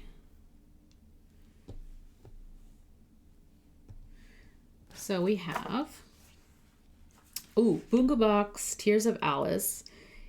Has been one of those inks that I have thrown into my fountain pens and just really, really enjoyed. And just because it's like such a nice teal color, and I personally love teals. So yeah, let's use this orange. I personally love teals, and this is one of those like really bright, really nice teals. So Bungubox Tears of Alice has just been one of the consistent inks that I just always enjoy. Every time it's in a fountain pen, I just really enjoy it. You love teal too. Air high five. So Tears of Alice. Then we have Tono and Limbs. Oh, this one, Tono and Limbs X Cafecally collaboration ink. It's called Happy New Year. So I got a sample of this from a local friend, and I thought, okay, it's called Happy New Year, so I think we have to kind of paint with it. As we hope that next year is going to be great. It's going to be a good year, 2026. Here we go. So that's like a really nice blue color. Then I have Wearingeul White Rabbit. Wearingeul White Rabbit is an interesting ink because it is like, it's a muted color. It's kind of like a muted light pink or beige color. You'll see once I start painting with it, but it's one of those inks that I really like, but I can't throw it into a fountain pen because I just don't see it clearly. Like, it's not super legible. It's legible, I guess, but not in a way that's like useful for me, I guess. But it's a very pretty light, soft pink color.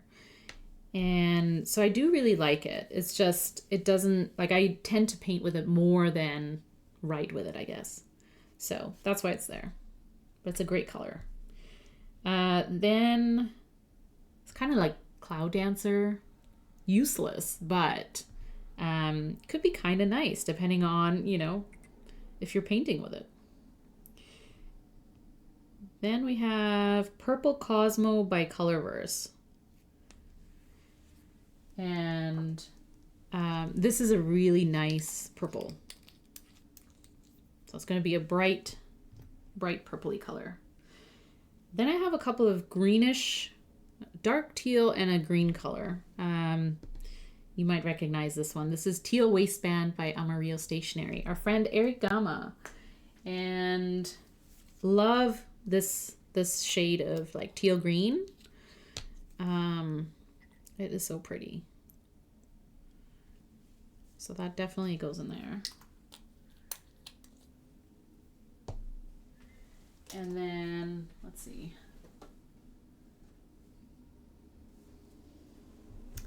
Then our last but not least, we have Wearingeul Mad Hatter. And this is a really nice green color. If you're into sort of leafy green,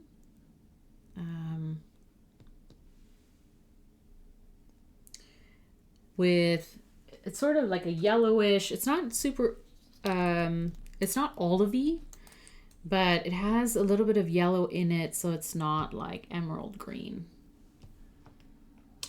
Kind of a light green. So let's get 2 more. Well, let's use that. Okay, so actually I'll swatch them on the cover page.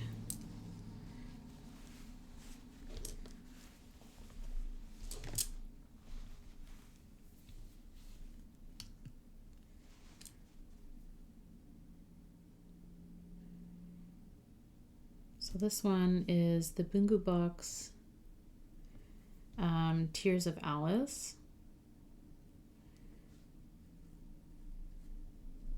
So it's just this really pretty bright teal.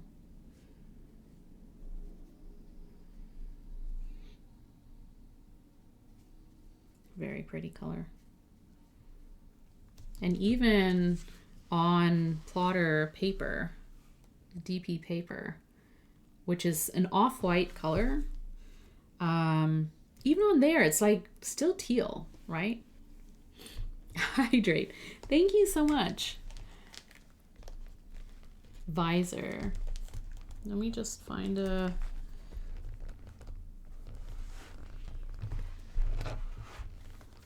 I'm gonna put this leather sheet underneath because I know it's not, that sort of warps this page, and I like to sort of protect the pages underneath, especially if I'm drawing in a paper pad or whatever, but yeah. All right, so that's the teal, which is really, really nice. Let's see. Next we have the Happy New Year by Tono and Cafecally. And it's kind of a dark blue. So I'm probably just gonna add it as kind of an accent color than a main color.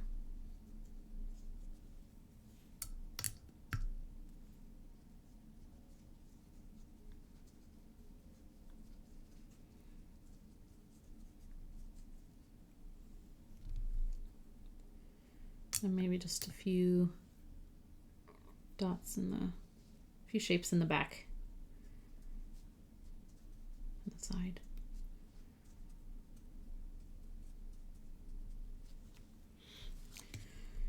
Very nice blue. Let's swatch it too.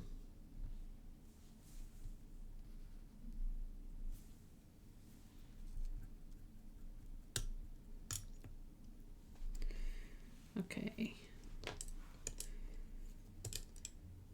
Then we have White Rabbit.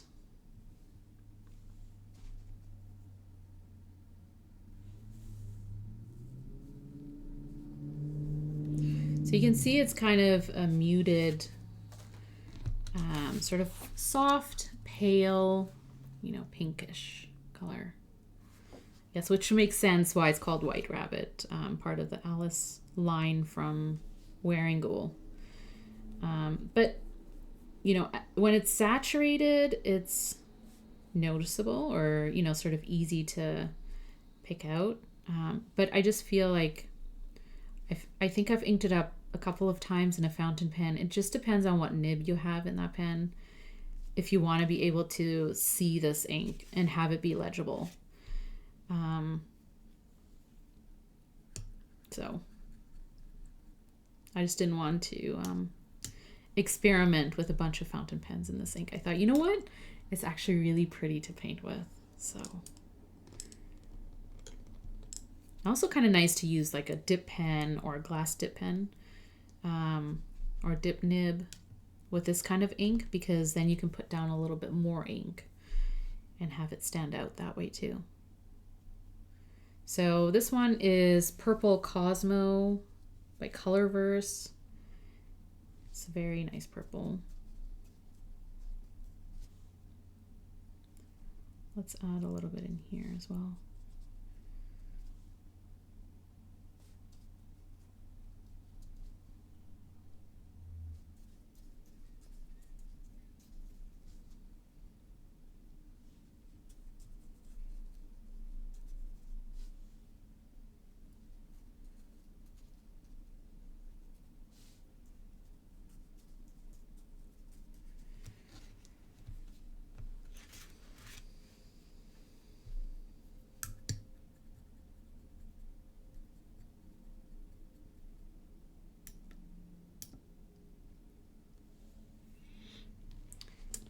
Okay, now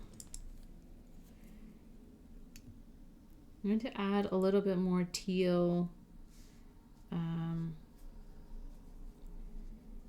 this side, just to balance it out a little bit, because I have it really in the center focus, and I think I want to kind of include it throughout, so let's do that. And then a little bit more of the blue.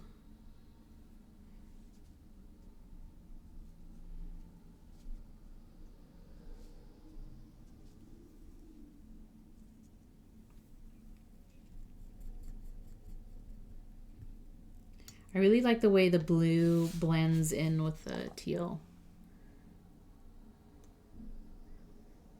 So just touching, like putting down some of the Tears of Alice teal and then touching it a little bit with the blue is really nice. The way that they kind of blend together.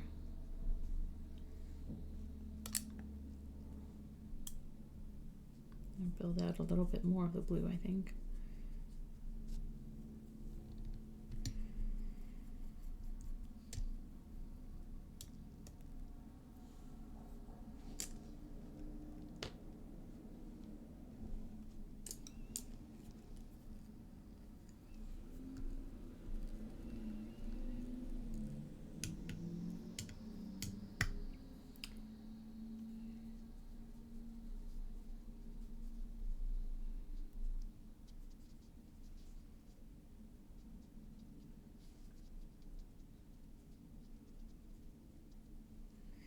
Okay. Now we're gonna do the greens. So we have teal waistband. Add a little water in there.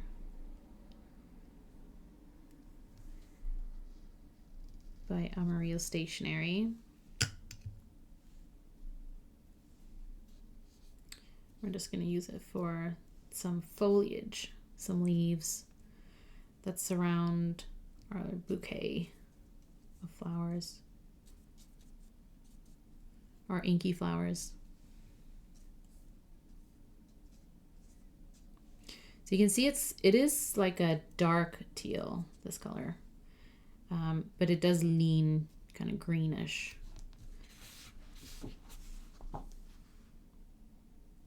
It leans greener than like a Tears of Alice, which is a little bit bluer.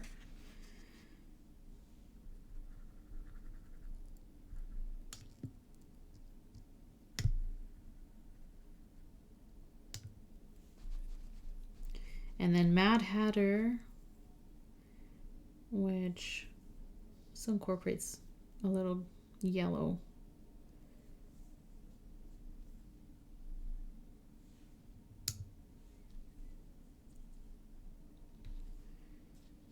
So I'm going to use that as well for leaves. Because I like more than one color for the foliage. Just makes it a little interesting because, you know, when you get a bouquet, you usually have more than one kind of leaf, or the fillers where they like add, you know,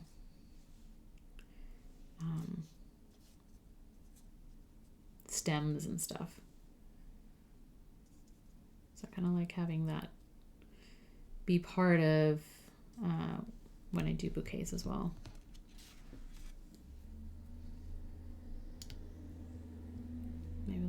dark green.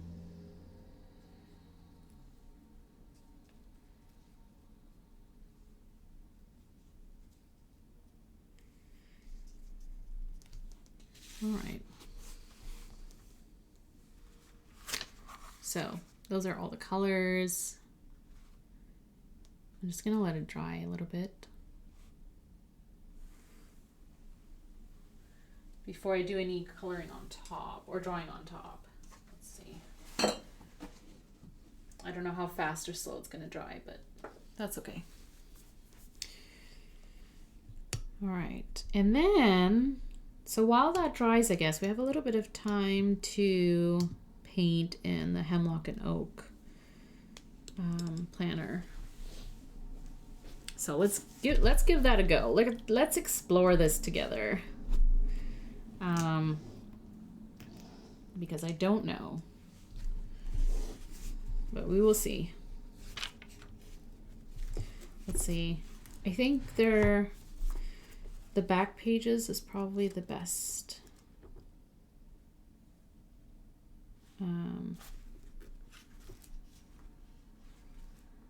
There's also pages here, but I don't know. I think I'm gonna try it in the back first, so we don't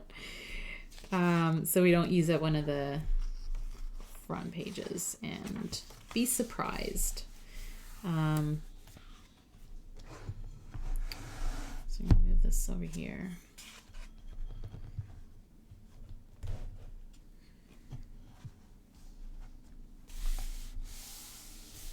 All right. So let's see. I think this was the teal. Okay.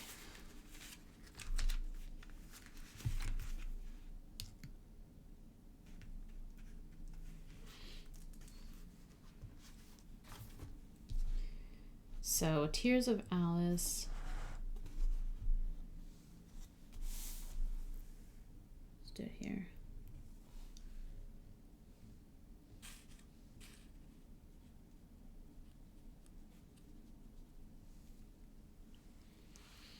Have another sheet.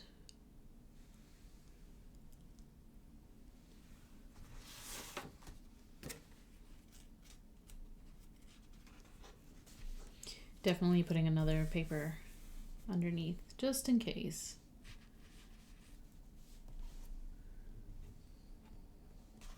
It looks pretty vibrant as this teal would.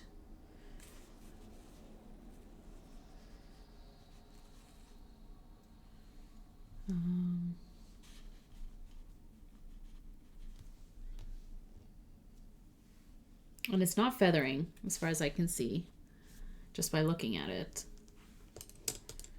So it is actually just staying where I put it.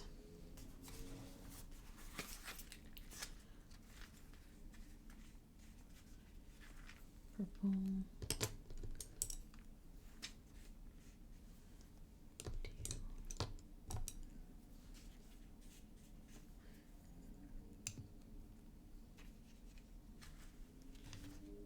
Okay. Let's put a little, oh, actually, let's use this brush. Let's do a little blending. So let's put a little blue in there. It's actually drying faster than I expected it to. So I guess because it's uncoated, it's like the ink is not just like sitting on top of it for a little bit. So I can add more ink to blend those together as I did with the DP paper, but that's okay.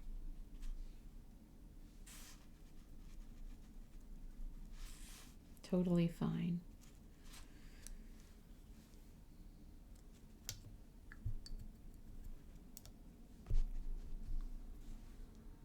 Actually, we'll swatch that.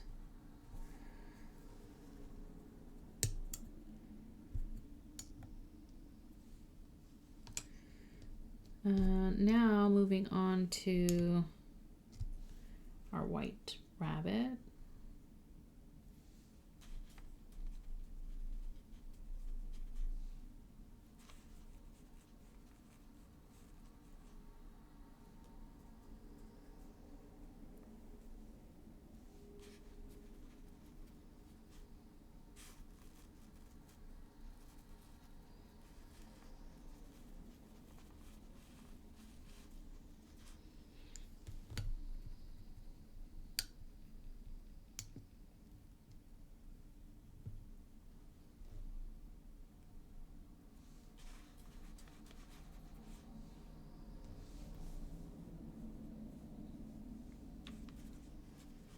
Okay.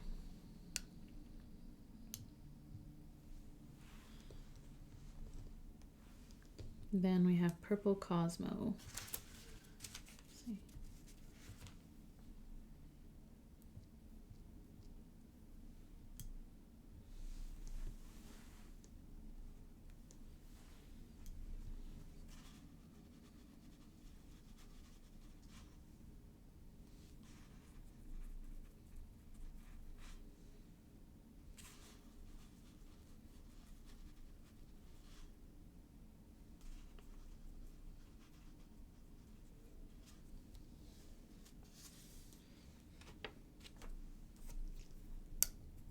So far, so good.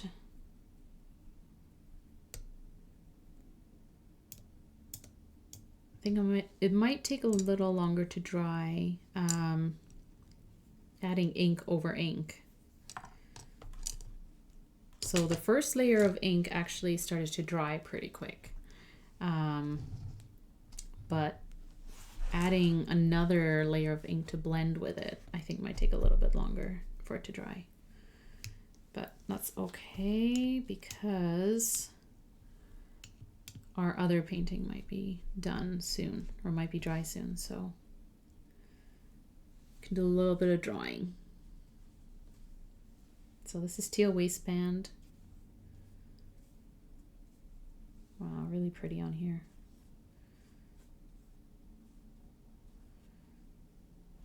Nice and dark.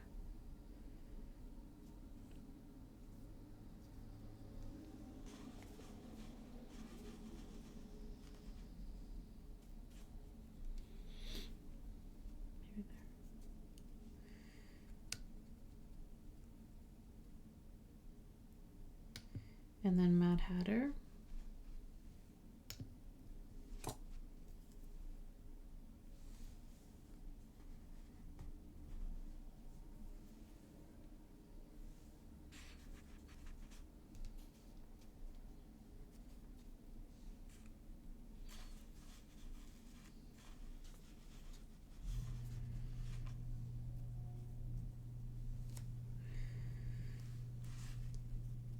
There we go. Done.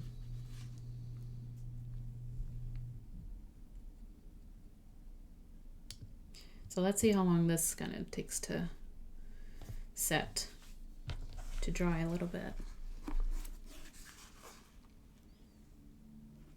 Looks pretty wet.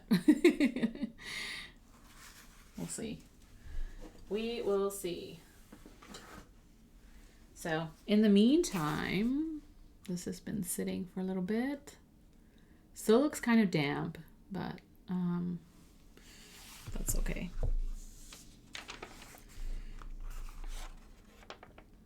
It is okay on the second page, or on the back side, back of it.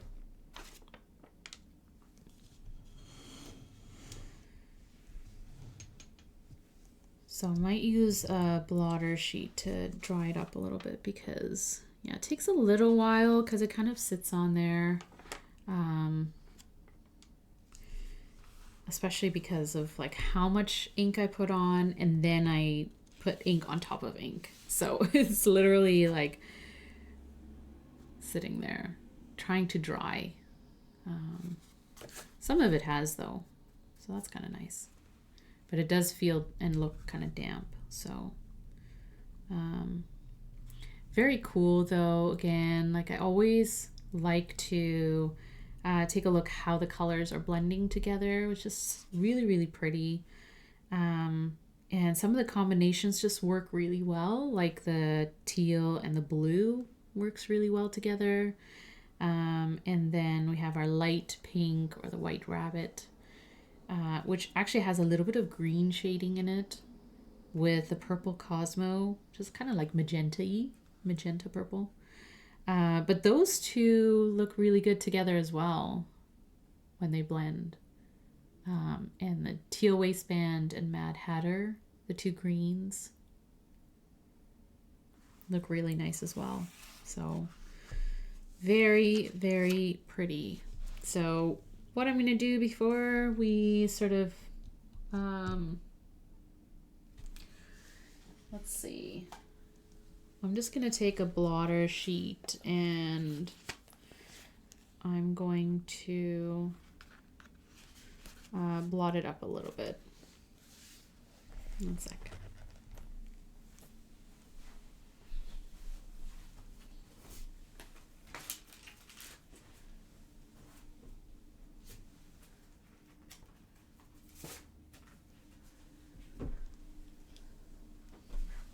So some of the green is still really wet, which is fine. We don't need it to be super green. And some of the magenta. So not too much, just a little bit. Most of it is okay though. Yeah. All right. So what I'm gonna do now is take my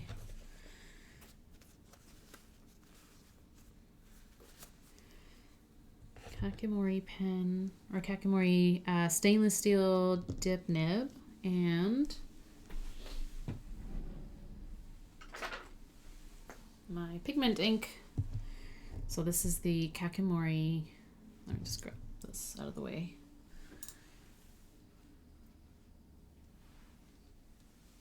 This is the Kakimori pigment black ink. And just dip a little bit in there.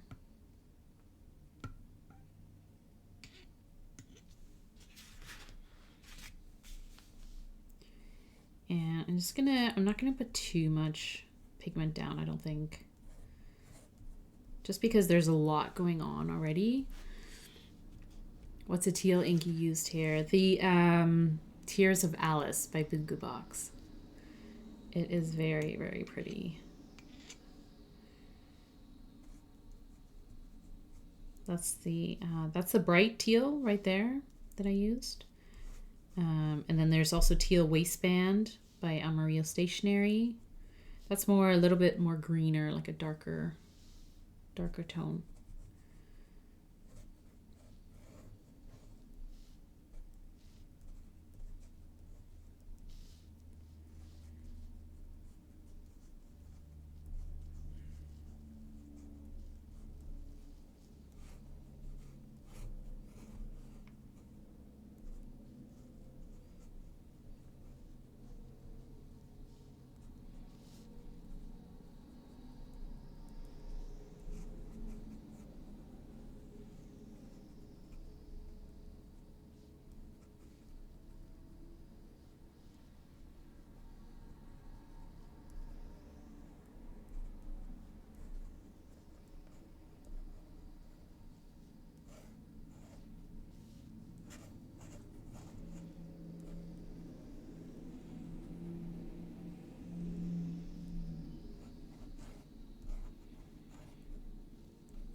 So in case you didn't know, DP paper, which is made by Plotter or for Plotter, handles fountain pen inks really well. So, you know, if you want to put down some ink, you're swatching, or you want to draw or paint with it, I feel super comfortable putting down more ink than, you know, just writing with a fountain pen. Just because it does, like, it feels really nice to paint on and to draw on too. And it doesn't take too long to dry. And also it's fine. So you get a little bit of, you know, paper, like you do sort of see that you've, especially on the other side, right? It's a little bit of warping or a little water action there. But not in a way that, you know, makes the paper kind of like too warpy, if that makes sense. It's just slight. So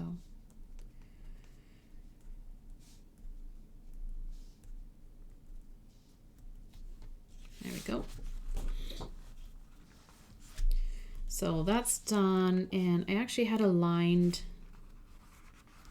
sheet here that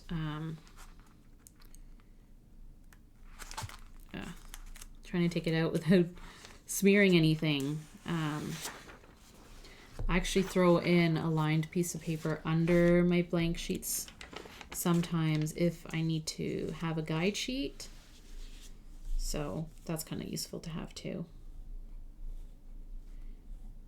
But depends, I guess, how you're using your blank sheets, whether or not you're writing on it or not. But I'm going to write down what these inks are. So the teal is Bungubox, Tears of Alice.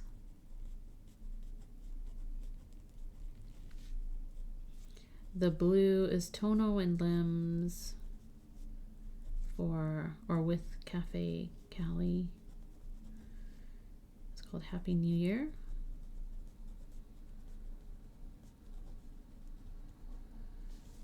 Or it might just be called New Year. We're just going to say it's called Happy New Year. It's a sample that I got.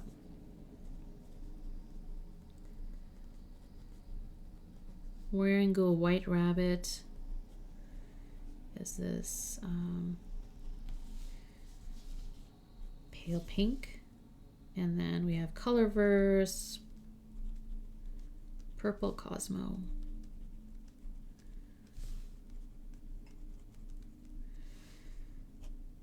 And Amarillo Stationery.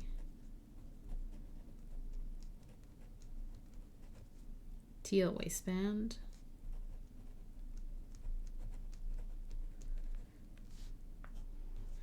And another Wearingeul. Mad Hatter. It's a very nice green. Very nice shade of green.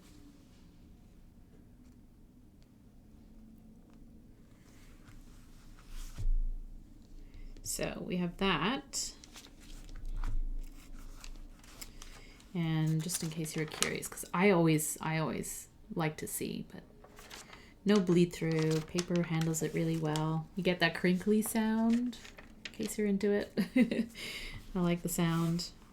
So I'm gonna let this dry, but this will be my cover page for my plotter. Which, if you missed the beginning of this stream, my plotter A5 is going to be continuing to be my planner for 2026. So I used it as my main sort of catch-all planner for 2025, and I'm going to use it in 2026. So I like to kind of make a cover page or something that sort of, you know, uses fountain pen inks or painting, a visual kind of representation of like what the year, or like, I guess it's not really a representation, but it's just a visual sort of cover to my monthly and weekly refill pages in the plotter. So then I did the same thing, or I painted as well in the Hemlock and Oak. And it's still drying, similar to, oh, actually, a lot of it has dried. It's kind of the green, sort of the last few things that I added in that are still kind of drying, which is fine. Similar to the plotter paper. Yeah, a lot of people love plotter, me included. So, handles it really, really well. No messes, no inky messes here. Just inky fun. Yeah. So we'll see a little bit more as it dries, but definitely if you are going to paint or put down a lot of ink in, you know, on plotter paper or this paper or whatever paper really, I try and remember to always put something, a cardstock or a sheet of paper or something like that, just underneath the paper, because even though you may not have bleed through, maybe a little ghosting, but it's not going through the page, but you're going to have the water imprint. And it just, you know, it takes a little bit to dry, and sometimes it just leaves a little imprint on your page that you put down water. So or something wet. So just something to remember if you can, if you are going to do something like this, which is super fun and you should. But I am going to blot some of this because otherwise it's just going to take too long. So some of the green, I think that's it. Just some of the green. It's okay.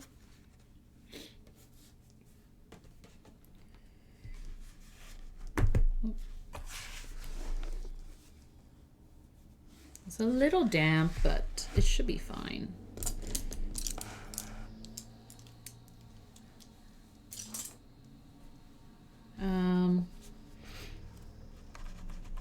I'm trying to decide if I want to use the kakimori nib. Yeah, let's do it. Let's do it.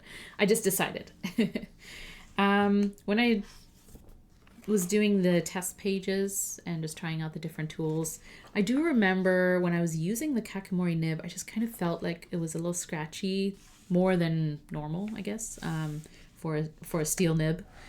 But let's try it again and see.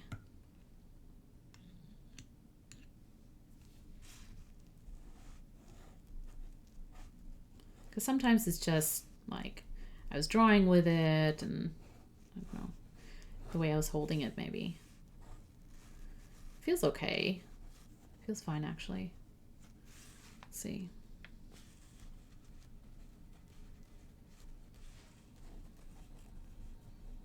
You know what it feels like? Now I actually remember. I felt like the lines were finer than they should be for how I was sort of angling the nib, and I thought that was kind of odd. Like it just felt like a very fine line. So I guess if I angled it even further, like closer to the paper, I can put down a thicker line. But as I was sort of holding it, I felt like this is very fine, which for this nib, you know, it actually does put down broad lines, but it's interesting. It's just the experience is a little bit different, and that's okay.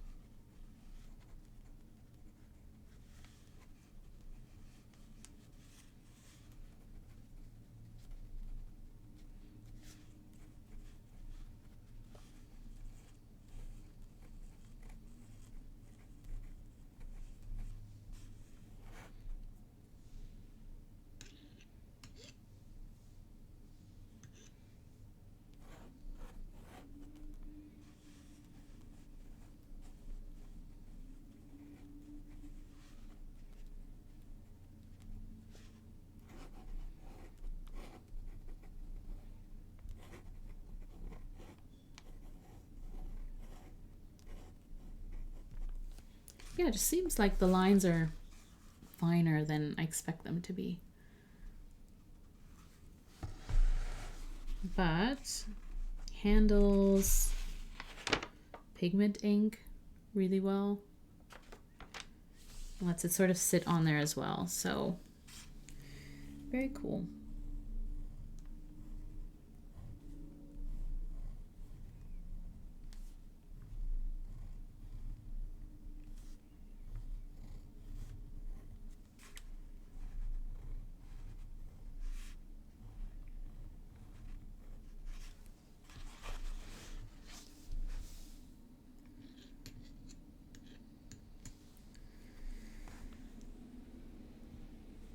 So again, Bungubox.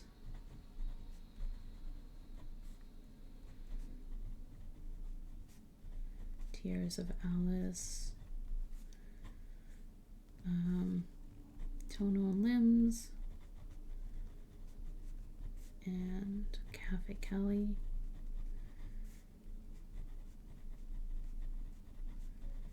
Happy New Year. So what I want to do after I write these inks is I want to compare what the painting or what the painted inks look like on the DP paper versus this. So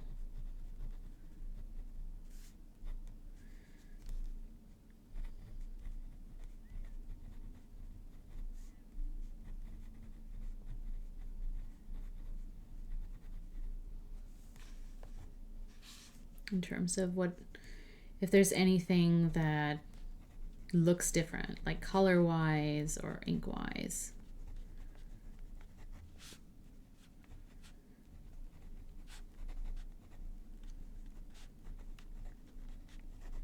Teal waistband and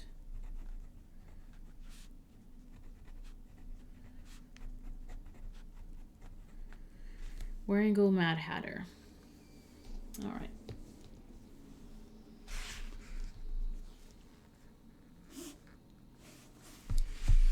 Let's close this ink bottle. All right, this is almost dry, so I'm going to be careful not to touch the pigment. All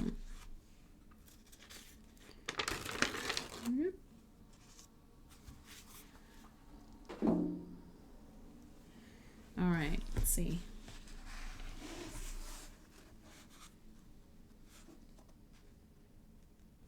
The paper, so this is kind of interesting as well, is the archivist paper in the Hemlock and Oak is not stark white.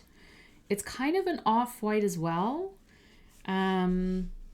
Similar probably, maybe a little bit whiter, but similar to DP paper. So you can kind of see they're actually quite similar. It's not like cream Midori, but it's definitely not like super white either. Let's see. Like, I guess it's not super noticeable, but it's not like a true white. So that in itself is kind of interesting because the properties of the ink will look potentially a little bit different, maybe, than if you were to use it on stark white paper. But definitely like vibrant, darker on DP paper, I think. The purple Cosmo is a little bit more magenta-y. It's more magenta on DP paper, a little bit more purple on the archivist, Hemlock and Oak.